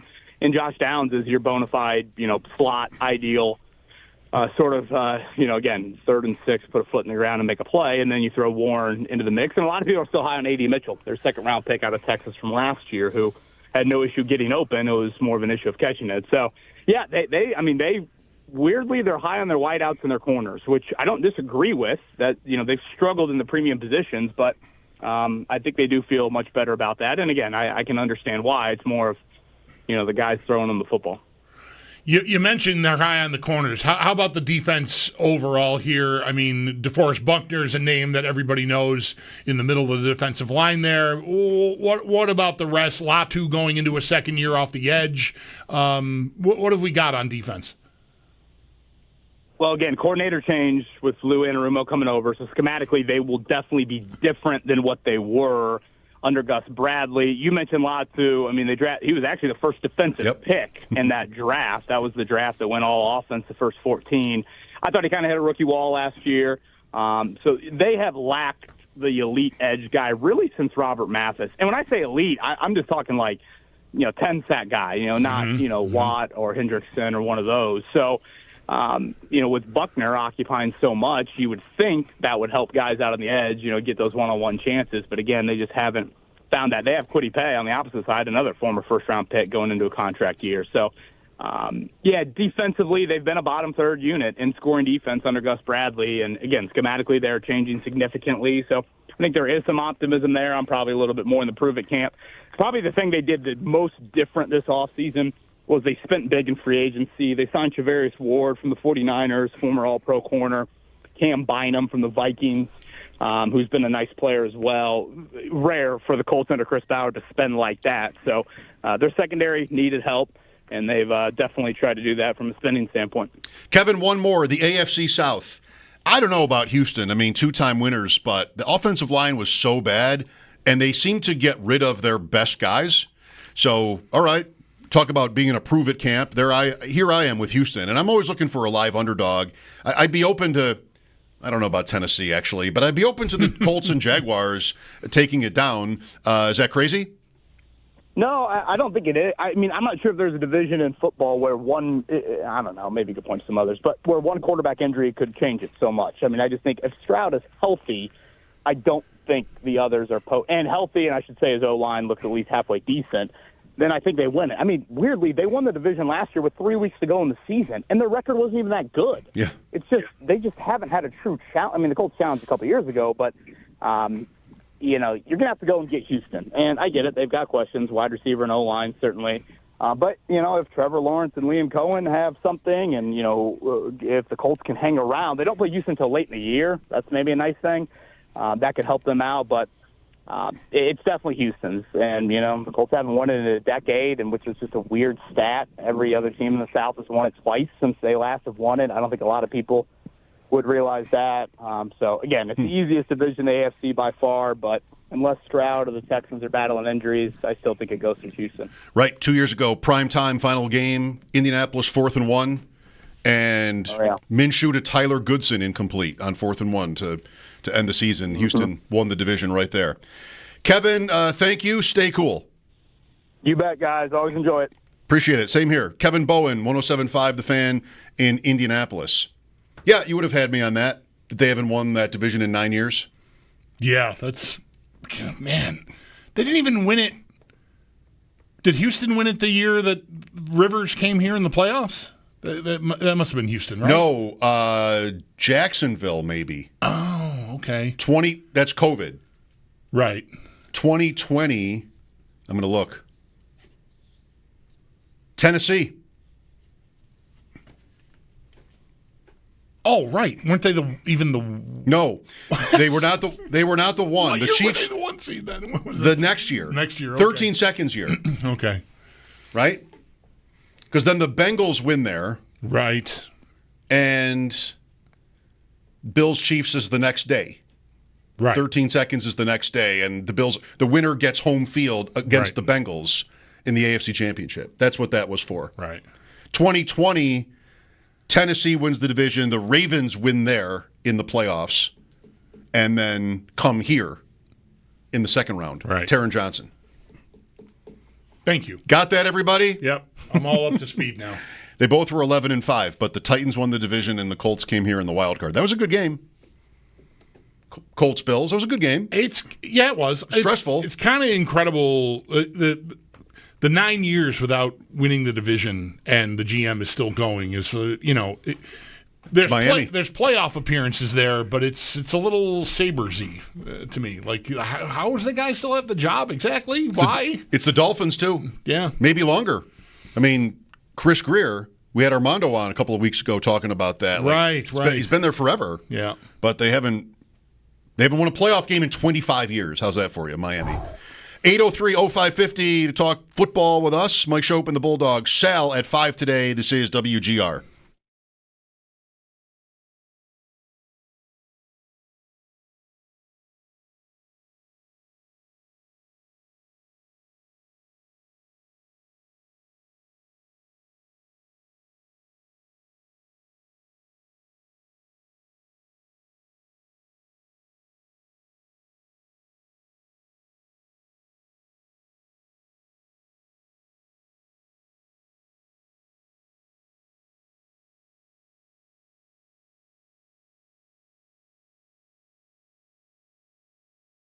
The video. 1,000 people are watching it at one time. 8 people have clicked the like button, and that's offensive. In that community, no. Just please go out of your way if you must, and just click on the thumbs up. Do we have the thumbs up? We do. Yeah, all right. Please click the like button. Yeah. It helps to grow. I believe it helps to grow the program. Does it tell the algorithms like it when you get more likes? Does it reveal the identity of the person clicking the like? Not on YouTube. Okay, I'm going to click it then.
Day 2 of training camp is in the books, though. Some new names added to the Bills' injury list. A.J. Epinesa and Dorian Williams both left practice early. No word yet on how severe either could be. But there was some good news. Dawson Knox was seen working off to the side with trainers. Sal Capachio, he has more on practice up at our website, WGR550.com. And do stay tuned. He's coming up in just about a half hour at 5 o'clock. Sal will join the show. No hold-in for James Cook. He did speak with the media and spoke on if that was ever a route he was going to take. I didn't really think about it. I knew I was going to come out here and work. I don't owe it to nobody but my teammates and myself and my family. So by me participating, showing my teammates that I love the game and I'm willing to be out here.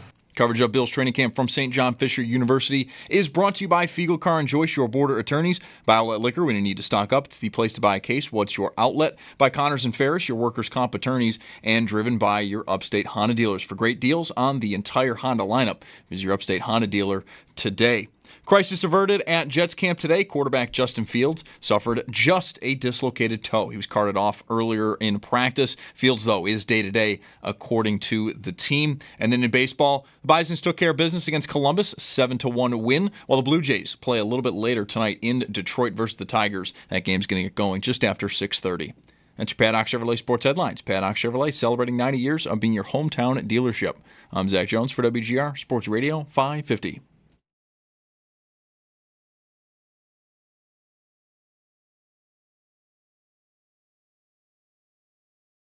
I think every year, regardless of if you have success or you're not, you have to evolve your game. You can be the number one offense in the league, and people are going to study the number one offense. And if you just try to just take that playbook and just repeat it the next year, you're not going to have the same success. Or if you are, you're playing the odds right there. And so a big thing for us this offseason is, hey, what were we good at? How did teams attack us? We have to continue to improve on that. We can't just be like, hey, we were good with that. We'll be good with that next year. But we have to find ways to get better. And we obviously weren't good enough last year. And it's, hey, is there some motions that we can mess with, some pass schemes? We got some new players. What are some concepts that we didn't run last year? Can we do it now?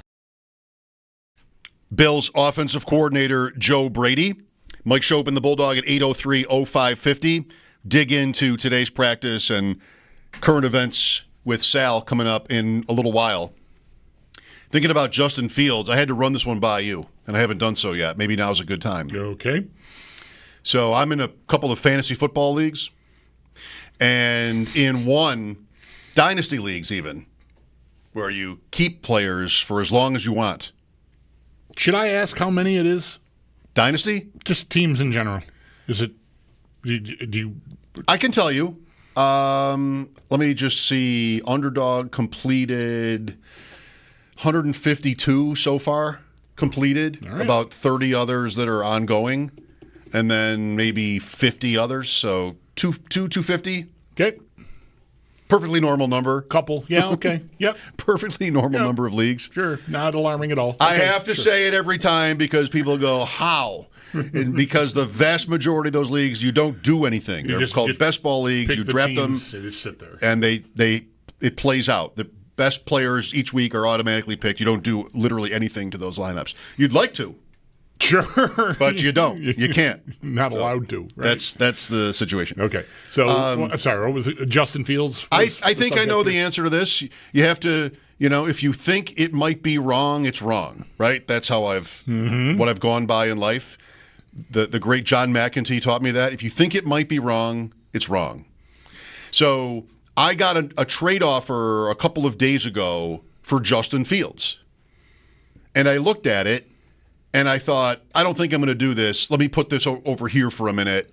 And then I left it. I didn't reject it because it seemed like maybe I should think about it. Okay. Wasn't able to think about it at the moment.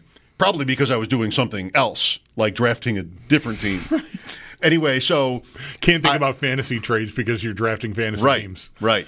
So I left it to the side. And then this morning, when I'd heard that he was carted off with a leg injury, I remembered that this offer was sitting in my inbox for Fields. And it's a team where, even though I like him, I could afford to trade him. Okay. So I have Goff and somebody else. So I thought, oh, no. I could just accept this trade now. Yeah. Because he's hurt. And maybe... Oh, wait. So if you just accept it, then that's it? That's it. It's binding. Yes.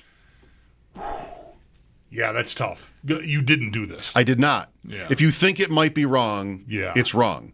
And I thought, that's not really fair. Right. This guy made this trade offer, what did you say, 3-4 days ago, a week ago, whatever. Right. He made it pre him getting carted off with a leg injury that you have no idea at that moment in time how severe it is. Depending on which reporters you're reading, carted off and walking or being helped off the field and then riding in a cart in a seat is different than the cart coming out on the field and you being thrown on a sled on the back of it or whatever. Like, you got to be careful. There was a lot of policing of that, the wording I thought I saw today after that happened, because if you rush it, it can sound even worse than it is. I mean, it sounds bad enough to have to be driven to the locker room, but if you can't even get up on the field and you get, the whole deal, that's a very different thing than what actually I think happened. He walked to the cart, right, and then he rode on the cart, and then he got off the cart and walked in. Right. Yeah. Yeah. In the day, the cart meant bad things necessarily. Right. Like, you can't move. Carted off the field. What he was, I think, actually, the way I perceive it is, he was carted away from the field. He wasn't carted off the field. That's the problem. Off the field. Carted off the field implies the cart came on the field to get you. Whereas carted away from the field is just, we're just gonna drive you over there to maybe do an X-ray or something, right? You could do this for a living. Very different thing. Anyway, good job not then just activating that trade, because that would have been. Maybe it's a jerk move. Would there have been any recourse for the other person? Like, could they have gone to the commissioner of this league, or does it not work that way? I don't know. Probably not. On a website like that, usually what's done is done. Right. But I would have lost his respect, possibly. Sure. And right. That matters. You're a player in the fantasy space. You don't want to be a guy that I wouldn't want to do it anyway. Like a big, right? Of course, but still, even if you were more tempted than you want to admit, the fact that you are a personality in that space, you wouldn't want to have that scarlet letter on you. Like this Schopp did. Yeah, I watched his ADP ship. What is it called? I always struggle with the chip or ship chasing. Like chip, I hear people call the championship a chip. Yes. But it's actually ship, right? Ship. Anyway, yeah, you don't want to have that. It's going to damage the brand. That's right. And other people are associated with that brand. Right. Other people exist. Right. And they would have had their name tarnished. Right. You would have gotten blowback from your peers. Yes, you would have. Anybody who does something like that that probably happened somewhere in the space, right? Sure. Where someone maybe just like you got an offer a week ago, didn't really do anything with it, and then saw that thing and went, I'm just going to hit accept. I'm going to unload this guy now. Maybe he broke his leg. I mean, I don't want to toot my own horn too much here, but I have quit leagues where the commissioner has done something like that. Right. Where it's just been like, hey, you offered. Somebody makes an offer by mistake, or somebody accepts an offer by mistake. And sometimes, that's what happens. You always have to reverse it if asked.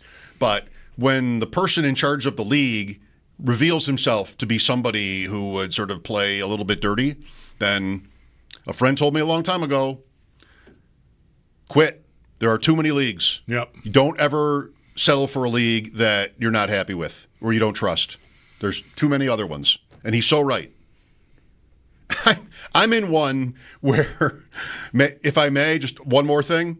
I'm in one where my team is awful and Good job. It's not well run. I agreed to do it as a favor to somebody, and I'm easy. I'm a sure thing. So the league isn't well run, you're right. saying? Okay. I'm a sure thing. Usually people ask me to join, I do it. Rarely I don't, but usually I do. So I joined this league. I know some of the guys. Theo Greminger is in it. Okay. Other guys we've talked to are in it. It's kind of an experts league. Sure, I'll play. But the condition was it was going to be run by someone I didn't know. And people, these two organizations were working together to form a league. They asked me to play. Sure. My draft went terribly. Richardson, Watson, I struck out. You want the whole team? Wow. I know. Does it get better or worse from there? Because that is hellacious. Depends on how you mean it. Now a couple of guys who are listening, I know they're going to know who I'm talking Watson. about. Watson, Richardson, Tua, Travis Etienne. Sure. Who are my best guys? Marvin Harrison, JSN, Travis Hunter this year. Right. Anyway, like I might be like bottom. I'm probably bottom 3 safely in this league. Yeah.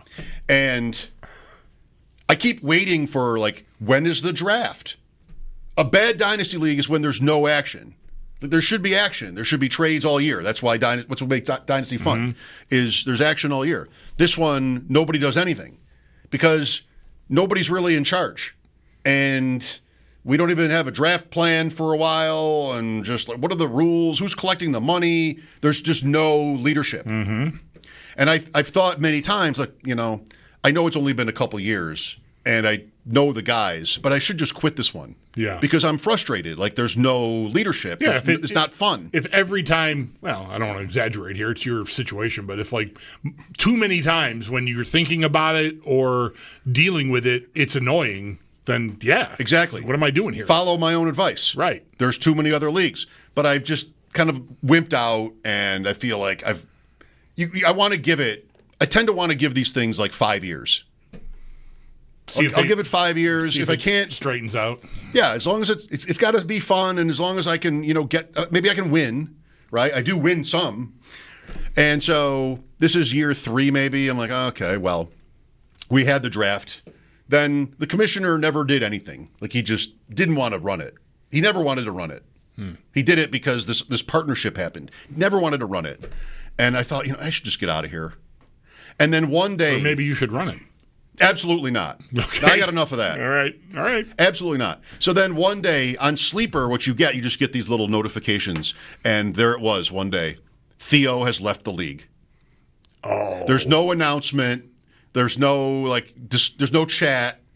He did the thing I've been thinking of doing. He quit. And his being in it is probably a big reason why you didn't want to leave it. Yeah, I like Theo. Right? I like being in the league with Theo. Sure. I'm in too many because he's so good. But he's a friend, and Theo Greminger. So there it was one day, out of the blue. Now, he and I never talked about it. Why would we have necessarily? There it was. Theo has left the league. I'm like, oh. So I texted him immediately, like, you're quitting? And he's like, yeah, for all the reasons I've just told you. All the same reasons. Right. Nobody's really running it. Nobody does anything. Now, do the floodgates open, or are you a jerk face if you quit on the heels of his quitting? I mentioned that. That's what I asked him. Like, man, I've thought about quitting many times. And he said, you should. It feels great, he said. It feels great. And I'm like, now I can't. You did. Now I can't leave this guy in the lurch. Now he's got 2 openings to fill, and it's July. No offense, Theo, but now now it can fall apart because nobody's paid any money yet, and now it can fall apart. Like, if other guys sort of have also had the same thoughts, then everybody runs for the hills, and the league is dead. And I didn't want to be a part of that, so I'll make my donation with my Tua and Richardson team this year. I think I might have Minshew. How late in the going can you quit at any time? Yeah, I haven't paid any money yet. So, sure. So what happens if you get a notification that another, maybe the whole thing just goes up in smoke then, right? You don't even have to quit. It's going to fold. Right. Well, that could happen. Maybe. Yeah. I didn't want to be responsible for it. Right. Gotcha. The draft did happen. Theo had the last place team. I had the second last place team. He picked Genty, and he quit. He abandoned a Genty team. So, it got picked up. I would imagine that would have happened. That's a nice selling point for a dynasty orphan team is like, we're going to give you Ash and Genty. Like, okay, well, that's pretty good. Good building block, right? One of the very best assets in dynasty would be Genty, so at least you're not completely bereft. All right, so we did the right thing. We did not accept the Fields offer after the injury news. Don't do that out there. Do the right thing. Sal Capachio at 5, Mike Schopp and the Bulldog, WGR.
Capachio coming up at 5. I don't think I told you that I went to the Little League Museum in Williamsport. Oh, all right. No, you definitely did not. It was on the way. In between our you had a breaks. Maryland. You had a Maryland lacrosse trip in there, right? Right. You pass it every time. Yep. When you're driving down there. Yep. And I asked my son, "You want to do this?" And he was up for it. And it was nice. I mean, you can also walk down to those fields that are beautiful. You see them from up high. Right. And you've seen that field on TV every year forever. We drove past there, I mean, going both ways, probably 10 times while the kids were anywhere from 4 to 16 years old. Sure. And I never stopped there one time. But you think about it. Yeah, I always do. We should stop here. And the time of the year that we would go, it was usually like late August. Oftentimes, I would take that week off. That's when we made these trips to Ocean City and Baltimore and Annapolis and all that. And like the Little League World Series is actually going on while we're driving by. It's coming up. And I just think, like, man, I should carve time out to just stop here for a couple hours, have lunch, whatever. But I never acted on it. So good for you. Yep. There was a gift shop. We just did that and had decided not to go through the museum. But then we were just in the gift shop. And the museum was $8 and $4 for kids. So for $12, we got the tour, like a self-guided tour. Is there a picture of Chris Drury in there? There is, and there's a letter that he wrote. I took a picture of it. Awesome. There's a letter of thanks that he wrote. There's lots of letters from presidents through the years. Not the current one, but there's lots of letters from presidents, congratulating the Little League organization and thanking them for something. They've maybe threw out a first pitch once or twice. I don't know. And there was also a letter from Gary Carter. Okay. And I had to take a picture of that because he's infamous in my house for not having written my wife back when she was a kid and sent him a fan letter and never got a response. And I had to take a picture of this letter. Like, I guess he wrote somebody back. Right. You didn't rate. Sorry. I mean, he wrote these people back. Right. But, lots of people, not even, Chris Drury, for example, not even baseball professional stars or anything who played in the Little League World Series, including Drury. And there are highlights. Like, you can watch. He hit a home run, maybe. He was the pitcher. Trumbull, Connecticut. Trumbull, Connecticut, right. And you can watch those highlights. You pick a year and you can watch the highlights of cool. the final game from any of the last 40 or 50 Awesome. years, maybe. Yep. So I'd recommend it. It's super cheap and just a nice little time. Sal Capachio with the latest from Bills Camp in Rochester right after the update here on WGR.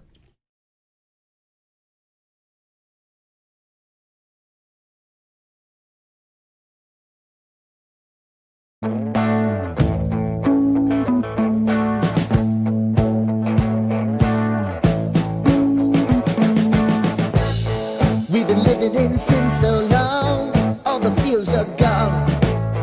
Fella stopped me on the street last night, said everything's alright. Roller coaster, make it through the day upright. It seems your meal ticket is gone, but life goes on. I could never imagine something better. Yeah, right. Now you're cooking on high heat in the middle of the street. Roller coaster, take me to a better time. Let's go. All sing your high line with the roller coaster of life. Yeah. It's time to all choose your timeline on the roller coaster of life.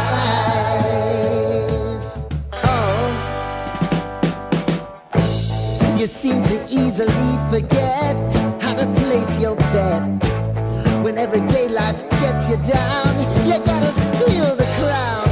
Got to own it. Don't bitch and moan about it, please. God forbid you scrape your knees, and it's nothing to sneeze at. Oh, I've told you over and over again. You gotta get both hands around it and make your own plans. Roller coaster, it's taking over. It's about time.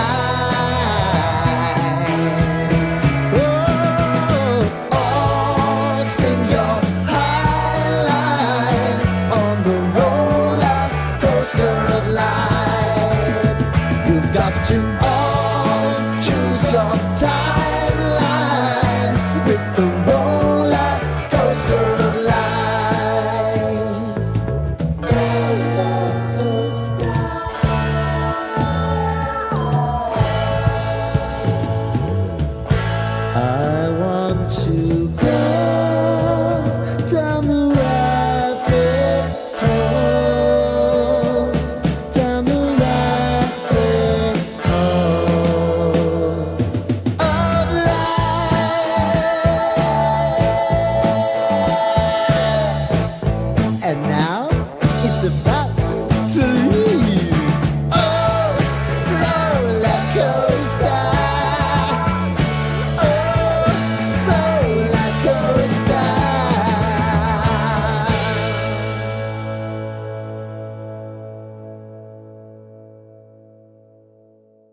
heroes are gone.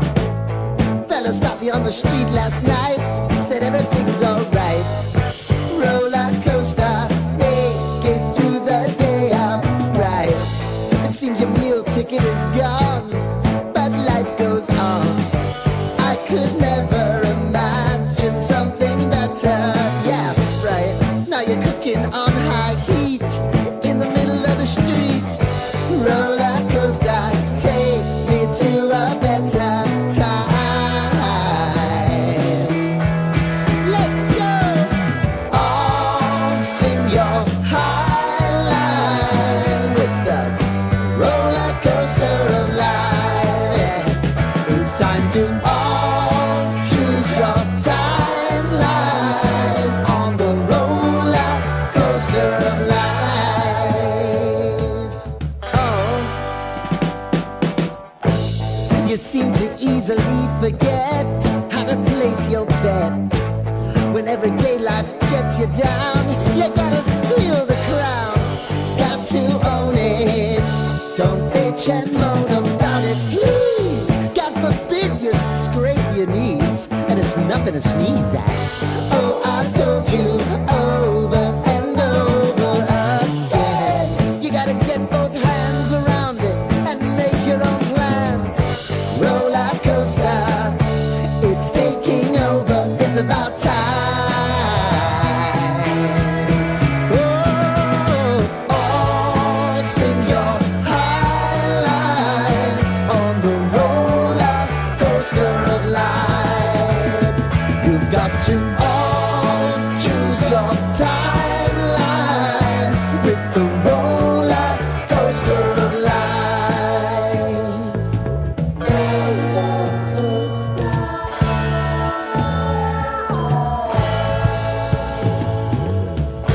I want to go down the rabbit hole, down the rabbit hole of life.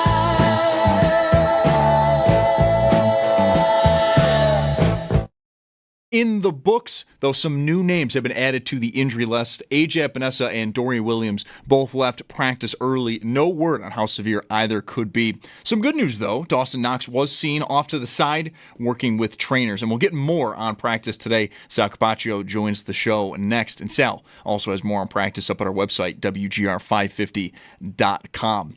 No holding for James Cook. That was made clear yesterday when he practiced, and today Cook spoke with the media following practice and talked about if he ever thought about holding out. I didn't really think about it. I knew I was going to come out here and work. I don't owe it to nobody but my teammates and myself and my family. So by me participating, showing my teammates that I love the game and I'm willing to be out here. Coverage of Bills training camp from St. John Fisher University is brought to you by Fico Car and Joyce, your border attorneys. By Outlet Liquor, when you need to stock up, it's the place to buy a case. What's your outlet? By Connor and Ferris, your workers' comp attorneys, and driven by your Upstate Honda dealers. For great deals on the entire Honda lineup, visit your Upstate Honda dealer today. Crisis averted over at Jets camp from earlier today. Quarterback Justin Fields suffered just a dislocated toe. He was carted off the field earlier, and now Fields will be day-to-day, that according to the team. And then MRIs did confirm earlier this afternoon Dolphins corner Artie Burns suffered a torn ACL. He will miss the entire 2025 season. Then in baseball, Blue Jays in Detroit versus the Tigers just after 6:30. And then earlier this afternoon, the Bisons took care of business against Columbus. They get a 7-1 win. That's your Paddock Chevrolet Sports Update. Paddock Chevrolet celebrating 90 years of being your hometown dealership. I'm Zach Jones for WGR Sports Radio 550.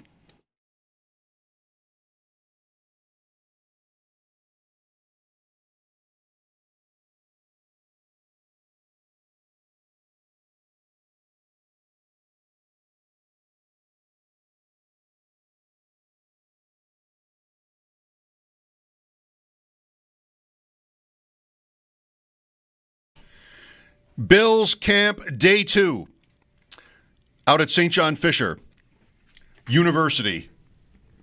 I'm so old it was college when I went there. You went to Buffalo State College, I believe it was called when you were a student. Now it's everybody's university. Now everybody's so fancy. University, that sounds great. Everybody's so fancy. Sal with us now on what was probably a pretty hot second practice of camp, although these morning practices help a little bit. I don't know, Sal, were you thinking that? Did it feel like you were getting a break this morning? I think it's as bad as it could get and as bad as it got during the afternoon for sure. I mean, people have said to me, I've received a lot of texts today. Hey, how you doing? You staying hydrated? Things like that. Right. And I'm like, look, it could be a lot worse. We could be out here in the afternoon, but it's in morning practice, and obviously that helps, right? So, yeah, it could have been a lot worse. I think this should be like the hottest day out here, but camp gets like this sometimes. And they've had 2 shorter practices so far, and I don't know if that's by design initially or if the heat plays into it, maybe a little bit of both. But it went today to like maybe 11:35. Same thing yesterday, and they could go a little longer, but they haven't.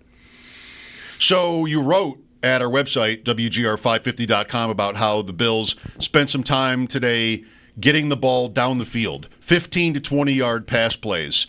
Of course, he's not going to get hit, right? You take as much time as you need. But did you feel that this was like today's point of emphasis?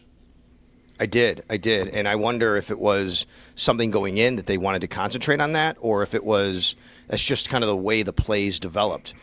Knowing how practices work this time of year, my guess is they really wanted to work on this specific part of the game. And, hey, we're going to look to this area of the field, and we're going to try and hit some balls there. And I thought that the offense was successful in doing that. And, of course, that comes with the other side of the ball doesn't make the plays. You always want some give and take. But I thought the offense had a better day today than they did yesterday, and especially in the intermediate passing game, which I do think they intentionally concentrated on. Yeah, some of what I've read, including from you, indicated that maybe Keon Coleman had certainly a much better day than you. I don't think he caught a ball yesterday. Not that I'm one that's keeping stats on this or anything, but I found out he didn't catch a pass yesterday when I heard him being complimented today. But a good day for him, you'd say?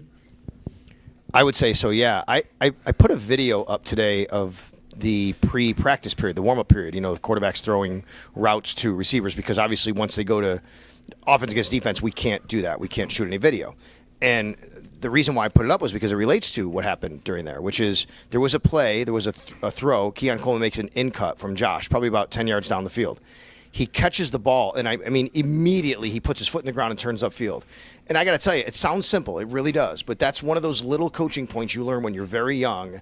And when you tell receivers, you catch that ball, you don't stay on your path for 2 or 3 steps, right? You know what I mean? You could catch it and just keep riding and then get upfield. It's you catch it and you go like a running back trying to get to the edge. And he did that really well. And then guess what happened during 11-on-11? Same kind of thing. Going the other way, he catches it right around, maybe I'd say 25 yards downfield on this one. It was a pretty deep throw from Josh Allen, and he found himself in a really good spot, caught the ball, and he just turns up the field, and then he gets to the sideline, and that was a notable play for me. I think that he had a good day. I think Curtis Samuel was the guy today for me that I really latched onto. I thought he had a really strong day today. He worked that intermediate range really well. They threw it to him in all levels of the field, but especially that intermediate range, I thought he made a couple of really nice plays. Well, I really wonder about him. I mean, I know going back to a year ago at this time before he suffered the toe injury that was joint practices in Pittsburgh, if I remember correctly, it was like, wow, how many different things are they going to do with him? Just the variety of ways that you could utilize a player with his skill set. And you go through the year and it's such kind of a downer of a year mostly until really the very end for him.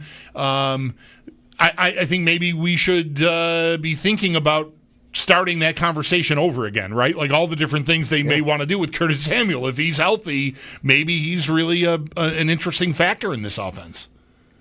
Yeah, listen, I mean, you guys, we've talked long enough where that's kind of how I felt always about Curtis Samuel going into this year. I think last year was kind of a bit of a wash for what they wanted to do. It's almost like, as you said, you start over. I think the same plan is in place for Curtis Samuel. They want him to be a matchup guy. They want him to be a guy that they can put all over the field in different spots, including in the backfield. He's played running back, right? I think we saw a little glimpse of that in training camp last year, but you could, because he's played running back, you could put him in the slot. You could put him outside.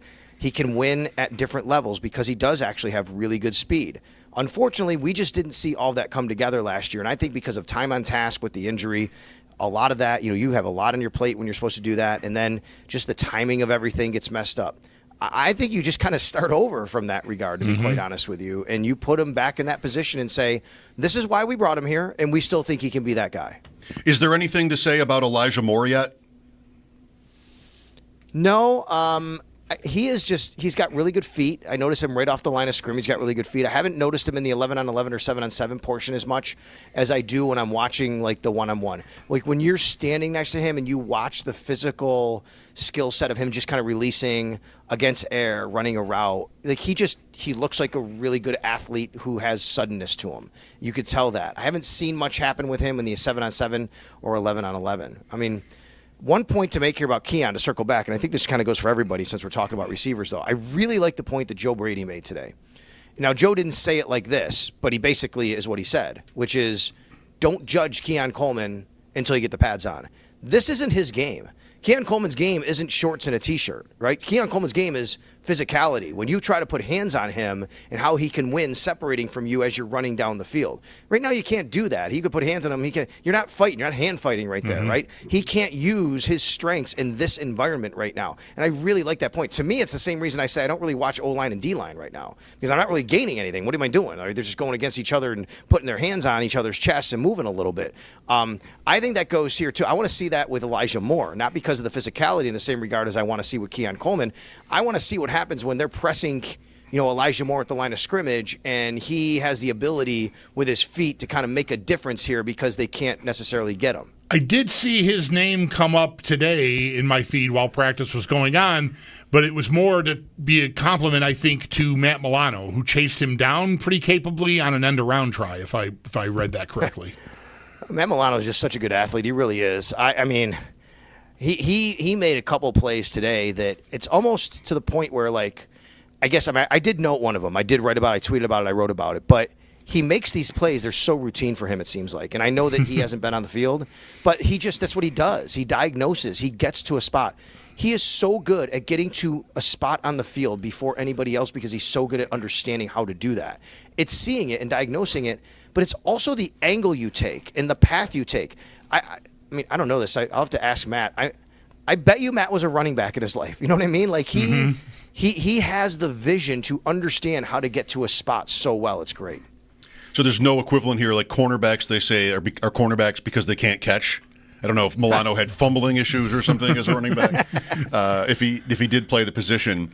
Would that or something else qualify as the best of camp today? It's brought to you by Northtown Automotive.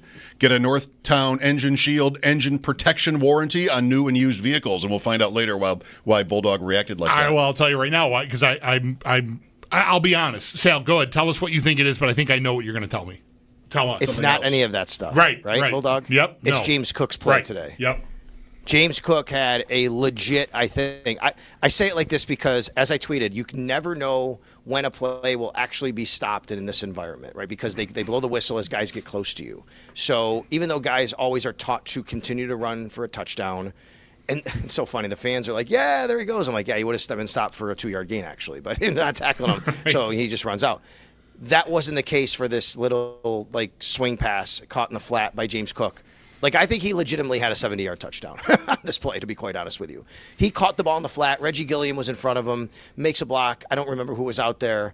It was a corner. And he made one cut and then got to the sidelines, and bam, he was off to the races. And then the only other guy left deep was DeMar, and Tyrell Shavers got in his way. And again, can't block, but he got in his way enough where I think James Cook would have made this a legit 70-yard touchdown. So much so that I'm confident in saying that Deion Dawkins brought that play up when he talked with us after practice today and said, I think he would have had a 70-yard touchdown. And I'm like, Yep, I think he would have too. What about Cook and his comments today? We've talked about this all the time. And when last we spoke before camp started, you mentioned how back at minicamp, you weren't entirely clear on what he was going for or what his motives exactly were, what his plan was. Maybe that's the better way to put it. Today, he was asked, among other things, about whether he considered a hold in or not being here. And he said, to one or both of those things, he said, I'd never really thought about it. Well, that's interesting. It furthers my state of confusion about this. What actually was the strategy here with Cook? Well, I think to James' credit, when we say this, right, to talk about this, which I agree, everything you just said, Mike, there was never that threat. Like, nobody put that threat out there. That was always a speculation by all of us, by people in the media. Like, we never heard James Cook say he wouldn't come and show up, except for the one maybe answer he gave at minicamp, like, well, we'll see when I get there. But, like, it was never anything that seemed. The only thing we ever heard from James Cook and his side was this number, $15 million, right? That's what we keep seeing and hearing and people putting out there. So when he does that, we get to, okay, well, is he gonna hold in? That never happened. I think I got a little more clarity today just from listening to him, and I think the clarity is simply James Cook feels he's one of the best, if not the best running back in the league, and he wants to be paid as such. And whether that's from the Buffalo Bills or someone else, that's what his goal is. His goal is to get that contract. He wants to get paid. He wants to be a good teammate while he's here. He loves his team. There's nothing that means that he doesn't, none of that, but he feels that he should be compensated what he's worth, and he feels he's worth top running back money. It was interesting to hear him talk about his desire to get involved on third downs more than he has been, which I guess almost any involvement on third downs would be more than he has been, because he just that has not been his role. And said, like, somewhat authoritatively, I think he said, like, and I'm going to do that, right? I want pass blocking and all that stuff. And I thought, did Joe Brady talk this morning? Did he say anything about, was he asked about James Cook's role on third downs? Because I'm curious if the team shares what Cook's vision is, because his motivation to show he can do that part of the job, it would be obvious, right? I mean, that's I hope he knows maybe the biggest thing standing in his way of getting a big top of the market contract for a running back is that he played less than 50% of the snaps. And a way to up that to 60 or 70% is to be more trusted on third downs.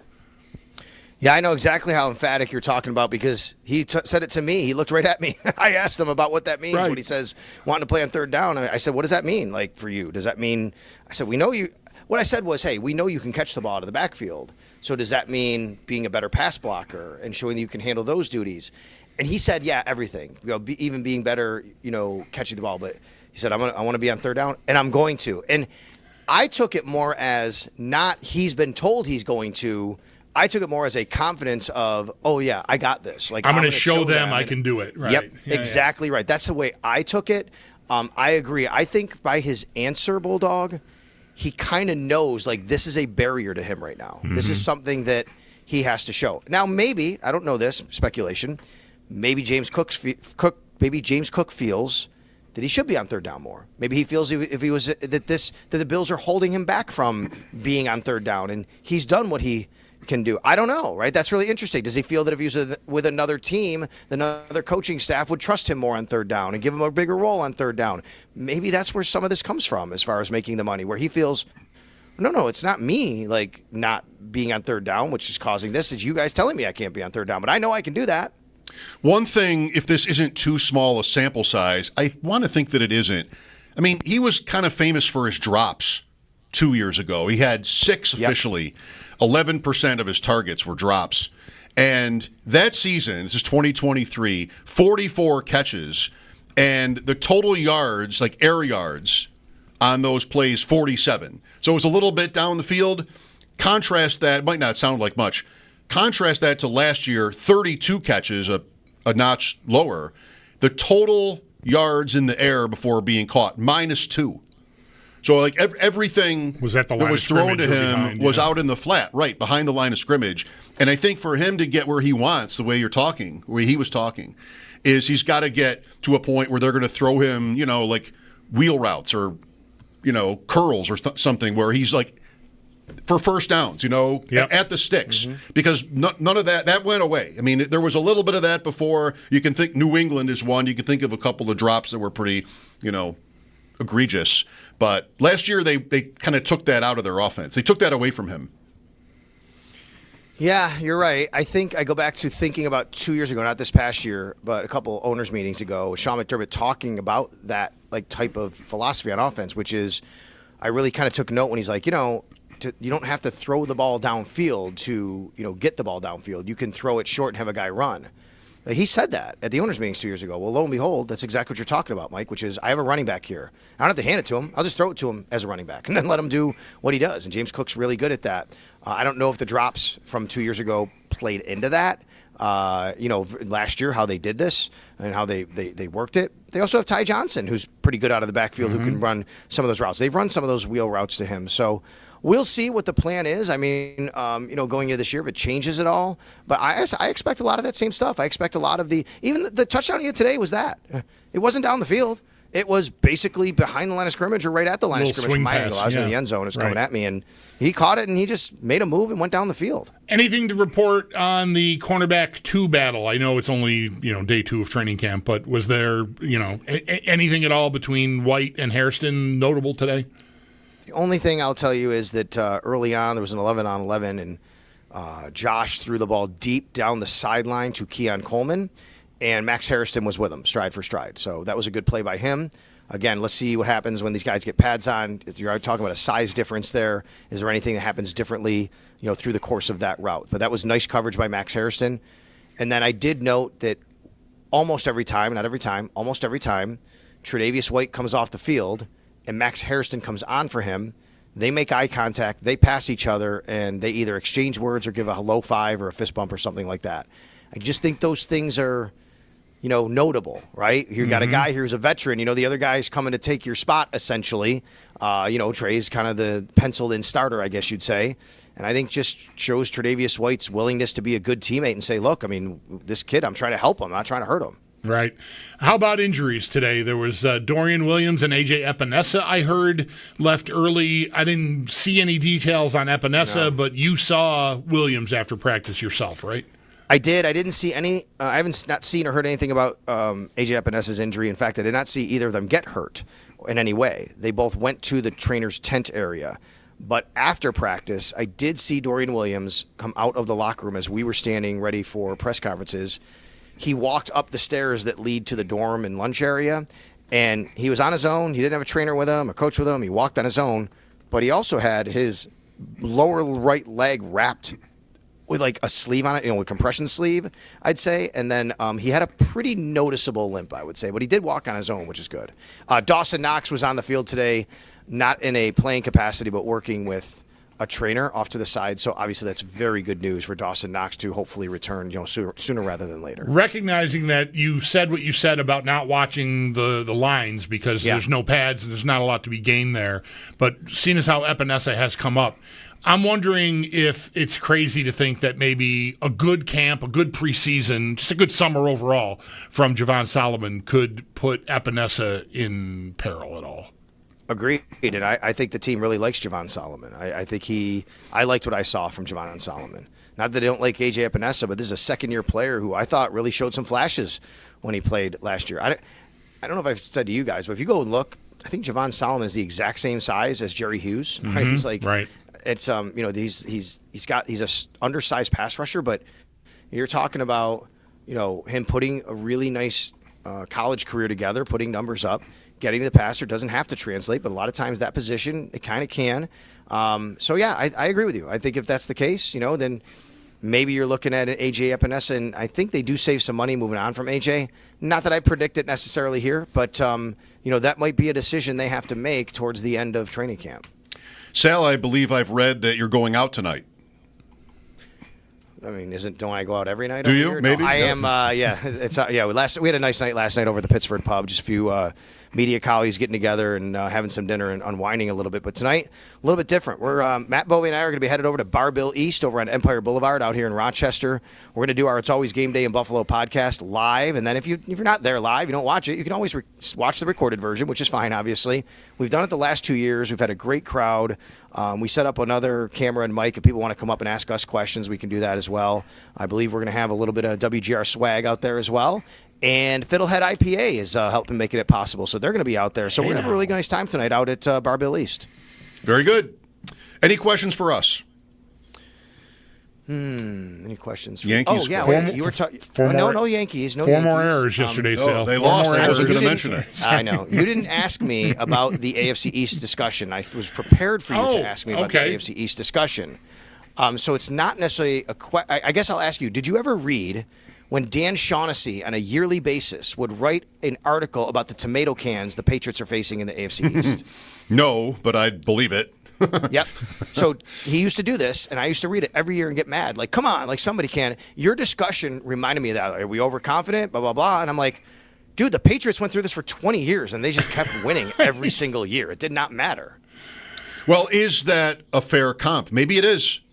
I mean, nobody seems close right now. Right. To what the Bills are. So at least for now, it seems like that's maybe fair. We know the Bills haven't had the overall successes them with the Lombardis and things like that, but I just remember Dan Shaughnessy writing articles about how the Patriots once again have a bunch of tomato cans they're playing in the AFC East, and I'll see you in January. I mean, seriously, right? And it kind of remind me of that, to be honest with you. I know he wrote books about how the Red Sox didn't win championships because of ghosts. But I didn't know about this other. I read a few of those books. Brand. Yes. Yeah, because of ghosts. Turns out they were able to win somehow. They were able to overcome the ghosts. The ghosts let them win, finally. Changed their mind. That's what happened, yeah. Thank you, Sal. Should be a fun night. Yeah, thanks, guys. All right, that's our Sal Capachio on the West Her Hotline. Training camp coverage from St. John Fisher University is brought to you by Fiegel Carr and Joyce, your border attorneys, by Outlet Liquor. When you need to stock up, it's the place to buy a case. What's Your Outlet? By Connors and Ferris, your workers' comp attorneys. And driven by your Upstate Honda dealers for great deals on the entire Honda lineup. Visit your Upstate Honda dealer today. I like hearing the name Jerry Hughes. Every time I hear that name, I get a little bit happy. I went to Twitter to see if I don't think he's in camp anywhere, but I might be wrong. I haven't found out. But, you search Jerry Hughes, and he's used Twitter many times. He's been on there. There's his handle. Then there's this other guy, Jerry Hughes, Jerry Hughes 54, a different Jerry Hughes. And his bio says, views my own. Okay. So I went to it. He's never tweeted. And he joined 12 years ago. The man has no views. Unless he's replied to other people, and I'm not seeing any replies. He's got an account. He follows no one. He has his own views, but you don't get to know them. They're so his own that he's not sharing. That's actually a great bit. I'm going to have Twitter. I'm going to announce that these are my own views, but guess what? I'm not telling you what they are. They're so my own, I'm keeping them to myself. Interesting that he went with Jerry Hughes 54. Jerry Hughes' number was 55, at least with the Bills. I don't know what he wore in Houston, but I 52 think it was, okay. In Houston. Okay. But this is a different guy. Right. I'm telling you. Yeah, gotcha. Right. A picture of a different guy. Right. Views my own, but they remain unknown to us, whatever they actually are. Mystery guest time. Not next, but we'll announce who it is. I think Bulldog will be happy about it, but I'm going to put him to the test here, see if he can figure out who it is. Mike Schopp and the Bulldog, that's coming up after sports here on WGR.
In the books, some new names, though, were added to the Bills' injury list. AJ Epinesa and Dorian Williams both left practice early. No word, though, on how severe either could be. But there was some good news on the injury front. Dawson Knox seen working off to the side with trainers. Sal Capachio does have more on practice up at our website, WGR550.com. Following practice, Bills running back James Cook, he spoke with the media. No hold-in for him. He's full go at practice and was asked if holding out was ever an option for him. I didn't really think about it. I knew I was going to come out here and work. I don't owe it to nobody but my teammates and myself and my family. So by me participating, showing my teammates that I love the game and I'm willing to be out here.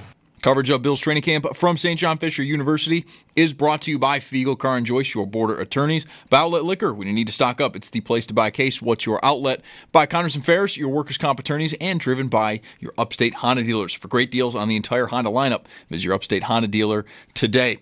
Crisis averted at Jets camp. Quarterback Justin Fields suffered a dislocated toe. He was carted off the field earlier in the day. Fields now will be day-to-day, according to the team. And then MRIs did confirm Dolphins cornerback Artie Burns suffered a torn ACL. He will miss now the entire 2025 season.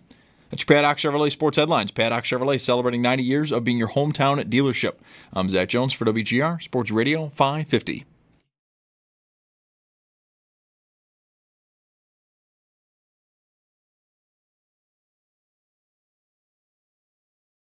Okay. Little bit of a sidebar here, as I've just confirmed an exciting guest that will be on the show on Tuesday, and Bulldog does not know who it is, but I believe that you will be happy. I guess I'll cancel it if you're not. I just locked it down. So 20 questions. Have to be questions that can be answered with yes or no. I'm so good at 20 questions. If it's not a question that can be answered with yes or no, we won't count it. Okay. Who is it? No. No, wrong. Okay. Do we know this person from their athletic career? No. Okay. Do we know this person from that narrows it down quite significantly. It's probably someone from the world of entertainment? Yes. Is this person a musician? No. Not that I know of. Okay. It's so much easier when it's an athlete because then I can just go through sports. But now I don't have sports. Suppose. Okay, so the world of entertainment, is this person perhaps a sports announcer? Yes. Okay. Are they active? I don't know. Okay. Maybe. Did this person's name come up while we were talking about the 1995 Bills announcers? It did. Now you know why I was looking at that list. Okay, well then. If you weren't with us earlier, it's a fun, amazing list of network broadcasters that called Bills games in 1995. And this person, yes, is one of those people. Wow. Now, that I should be able to remember all of the names, but I honestly... A couple are dead, now. Right. Well, that takes care of that. It does. That's right. They're out. Dick Enberg is out. Yeah, not going to be him. He's on the show once. One-timer, great timer. I mean, it was wonderful to talk to him. It was really cool. I've always wondered, he cut it short like halfway through, because he was with the Padres in Milwaukee. He was the broadcaster for the San Diego Padres at the time. And just abruptly in the middle of the conversation, he said, I have to go because the bus is leaving or something. Mm-hmm. And I always wondered if he really did have to go. But I like him so much, I've assumed he really did have to. He's like, I've done my time in Buffalo. He might have been so bored. Yeah, right? I don't know. I would really hope not. Me too. We'll never know. Okay, so is this mystery guest Marv Albert? No. Is this mystery guest Vern Lundquist? No.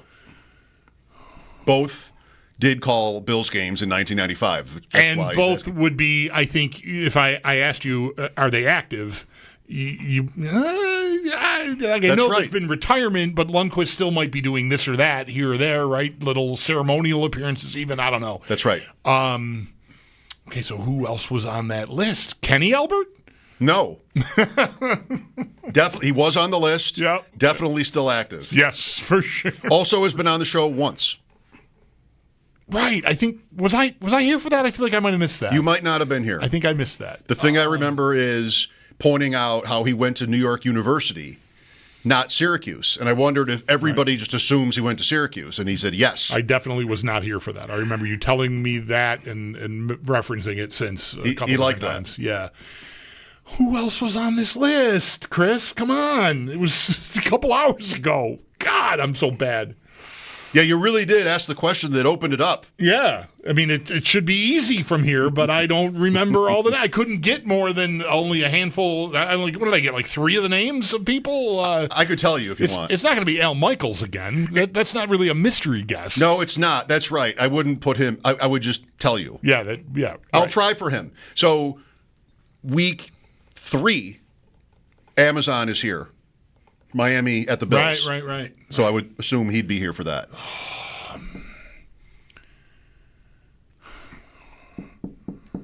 Kenny Albert did that Carolina game in '95. Yeah, that's where. The Seattle game. Is that the guy? That's the guy. Who was the Seattle game? It's the only. Jim Lampley. Jim Lampley. Jeez, wow. It's the only. I checked with my guy Andy Provin because I thought I remembered Lampley doing a Bills game once the ball started rolling on this, and he's my authority on all this stuff. And he said he looked it up and he said it's only the one. It's the only play-by-play Bills game he ever did. But he was here, and I remembered this. He was on the NBC pregame. Mm-hmm. He ran that for a while. Yeah. So the Super Bowl year is like 93. Is he maybe at the desk with Ditka when fans are like throwing stuff at Ditka because they were mad at him for something from maybe or Costas. When he was still coaching? I can't remember. I don't know if he was there or Costas was there for that. Okay. But yeah, I think he would have been in town for that game, Kansas City, in 93. Yeah. Jim Lampley will be on with us on Tuesday. That is awesome. So I was out with my buddy on Saturday night, and the guy the bartender walks by, and he's, what am I doing? I'm waiting for my friend to come. What am I doing? I'm sitting there on my phone at the bar. Right. What do you see on my phone? Underdog draft. Sure. Of course. Yeah. Right? So the guy says something to me about drafting. I'm like, yeah, we started talking, and somehow it came up that he and Jim Lampley have a mutual friend. And there was a fight that night in Vegas, like a big fight. Okay. Just last weekend. Yep. I don't ask me who was in it. I saw reference to it all over my ESPN app. So, I'm going to have to brush up on my boxing here by Tuesday at 4 o'clock. Yeah. And so the next day, we exchanged numbers. And the next day, the guy texted me, and he said, as fate would have it, my guy was there last night, and Lampley's guy was there. So just email him. And I did. Sorry, a bird just flew into the window. Oh, no. It seemed like it flew away. Good. Birds are very tough. Glancing blow, it looked like. Yes. Anyway. And earlier, when we were talking about those announcers, and he was on that list, Sneaky Joe was listening, and he texted me something about, like, that game. Joe loves it because I'm into the old games, and he'll dabble in that too, but he loves the games from the 90s. And to me, those are not old. Right. Right. Those are not old games. Those just happened. You were an adult the 90s. those games. Right? Yeah, I was at those games. Those were not old games. Does not count. Those games were on TV. I'm talking about games that were not on TV. Right. So, anyway, he loved that game is Seattle Bills 95 is on YouTube. Jim Lampley has the call. And I said, well, don't tell Bulldog, but he's going to be on with us next week. And Joe was super excited about that. Right. Joe is maybe like me. If it comes from his dad, like my dad, we used to watch boxing a lot when I was, living in my parents' house as a kid. And even then when I was an adult, when I came back from Connecticut and was sort of getting my feet on the ground, going to Buff State to learn how to do this, Friday night, Saturday night, whatever, like we would watch boxing. And I wonder if Joe's path is the same, if it's his dad that influenced that. But Joe, for someone Joe's age, he might be the biggest boxing fan. It's surprising to me whenever I realize how much he loves boxing. Well, okay. There's not a lot of people his age, to me. UFC is a different thing, but boxing, not a lot of people Joe's age, I think, are that into boxing, it feels to me. I will say 90s into the 2000s with Lampley, Larry Merchant, Foreman even. Like, so Foreman was in the ring and then ringside. Yep. Those broadcasts were great. Like, Lampley's brilliant. Foreman was funny and, of course, knowledgeable. And Larry Merchant would be caustic, but I never cared that much about boxing. But I would watch those nights. They were good broadcasts. Because they were so good. Yeah. They were so good. And his most famous call is the name of his memoir. It Happened, which is Foreman beating Michael Moore to win the heavyweight title when he's in his late 40s, whatever he was. It happened. It's so good. That's the name of his book. We'll talk about his book next week. But Joe said he tried to get him, and he could never get him. Wow. And Filipponi, I'm doing his show, his FanDuel thing on Friday. And I said, have you ever had Jim Lampley? And he said, no. Maybe he's tough to get. Nice job. His guy was you got a connection? His guy was like, he'd love to do it. That's how Al Michaels was. Right, that's right. Through the Bills. Yeah. Like, nobody ever asks him because they think he doesn't want to do it because he's Al Michaels. Right. Like, I don't want to go on the radio. I'm Al Michaels. I got a steak to eat. I got vegetables to not eat. Right. So that, I think, is pretty cool. That's awesome. Yeah. Thank you. Yep. And you got it. And good. Well, yeah. You got it. You asked the right question. The trail of breadcrumbs from earlier helped a lot. I was worried when you went to entertainment. Thinking that you would never get back to sportscasters. Right. As soon as I got to musician, I realized I should circle back here. I thought you were ready to guess Drew Barrymore. Right. Or somebody. Well, what was in my head? The birthday day, I think you mentioned something about how you thought to try to figure out a way to get in touch with Jason Isbell. Yeah. And I thought, like, did you do that? Did you do that and it worked or something? Like, no, that probably isn't it, but I thought I'd start there. That's why I didn't get back to that effort, but we certainly could. Time out here. Mike Schopp and the Bulldog, WGR.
everything's alright. Roller coaster, make it through the day upright. It seems your meal ticket is gone, but life goes on. I could never imagine something better. Yeah, right. Now you're cooking on high heat in the middle of the street.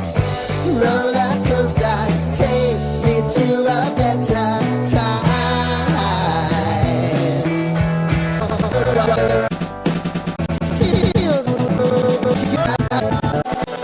And some good and talked about if he ever thought about holding out. I didn't really think about it. I knew I was going to come out here and work. I don't owe it to nobody but my teammates and myself and my family. So by me participating, showing my teammates that I love the game and I'm willing to be out here. Coverage of Bills training camp from St. John Fisher University is brought to you by Fico Car and Joyce, your border attorneys. By Outlet Liquor, when you need to stock up, it's the place to buy a case. What's your outlet? By Connor and Ferris, your workers' comp attorneys, and driven by your Upstate Honda dealers. For great deals on the entire Honda lineup, visit your Upstate Honda dealer today. Crisis averted over at Jets camp from earlier today. Quarterback Justin Fields suffered just a dislocated toe. He was carted off the field earlier, and now Fields will be day-to-day, that according to the team. And then MRIs did confirm earlier this afternoon Dolphins corner Artie Burns suffered a torn ACL. He will miss the entire 2025 season. Then in baseball, Blue Jays in Detroit versus the Tigers just after 6:30. And then earlier this afternoon, the Bisons took care of business against Columbus. They get a 7-1 win. That's your Paddock Chevrolet Sports Update. Paddock Chevrolet celebrating 90 years. Bulldog, Chuck Mangione. Remember Greg Easterbrook? Sure, yep. He said he saw Chuck Mangione with the Rochester Philharmonic and said it was the best concert he's ever been to. Okay. Not exactly your type of music, but... I mean, I certainly know the name and regionally very important, internationally, but from so close by, sure, yeah. Feels so good. A couple of Grammy awards, lots of nominations, yeah, a legend. A legend, right? Yeah. Dead at 84. And Hulk Hogan, wow. Also a legend. What a week. Yeah. Yep. Hogan was late. It's late for me. I know this has the show ever sounded older. I had my wrestling as a kid, teenager, even young adult. But right around the time I stopped paying attention to it is when that all started happening. Like Hogan and all that. I missed it. It was never.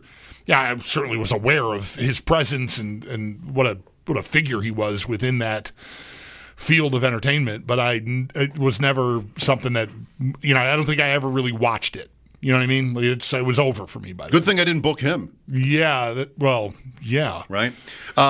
You would have, I don't know if this is right, but and I'm also not the person to say this because I'm not super knowledgeable about wrestling, but I think of him being the one to take it up to its heights. Yeah, I think that's right. And I think maybe you would have not wanted, you might not have liked it as much, once it was right. pay-per-view, WrestleMania right. and pay-per-view and everything like that, right. as opposed to just like the Saturday mornings when Ricky Steamboat would be on. I can remember the Vince McMahon arm of the wrestling world, which really became the dominant, that's the biggest thing that ever happened, I think, in wrestling is that, and that Hogan's a part of that, of course. I can remember the first family in our neighborhood that had cable. It being a big deal on a Saturday night to go down to the Kropczynski's house to watch the New York City wrestling, which was, I think, if I have it right, I don't know I'm also not an expert, but I just remember that being a whole different arm of wrestling that we weren't familiar with, and it just seemed like a bigger deal. Yeah. The thing that you can't see without having, some secret password, cable in this case. How has the show ever sounded older older and older all the time here? I think of a couple friends who were super into it, and I thought I was into it, but then they're talking about WrestleMania and pay-per-view stuff and parties, and I'm like, I was not on that. I'm like Big John Studd on Maple Leaf Wrestling. That's where I'm at. That's where they sort of lost me. I have to pay for this? close. Right. That's all right. They're cutting their wrists and stuff, and it's just different. The stuff you don't get to see on Saturday mornings. Right. And you can go for that or not. But Hulk Hogan. Okay, Kevin Bowen on with us earlier to talk about the Colts, what happens at quarterback there, what's different with Jim Irsay gone. Mike Schopp and the Bulldog, that conversation next here on WGR.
Day 2 of Bills training camp is in the books, though some new names have been added to the Bills injury list. A.J. Epinesa and Dorian Williams both left practice early. No word on how severe either could be. But some good news, Dawson Knox was seen working with trainers off to the sideline. And for more on today, Sal Capachio has a piece up at our website, WGR550.com. Following practice, plenty of players spoke with the media, including running back James Cook. And when speaking with the media, did talk about if there was ever a potential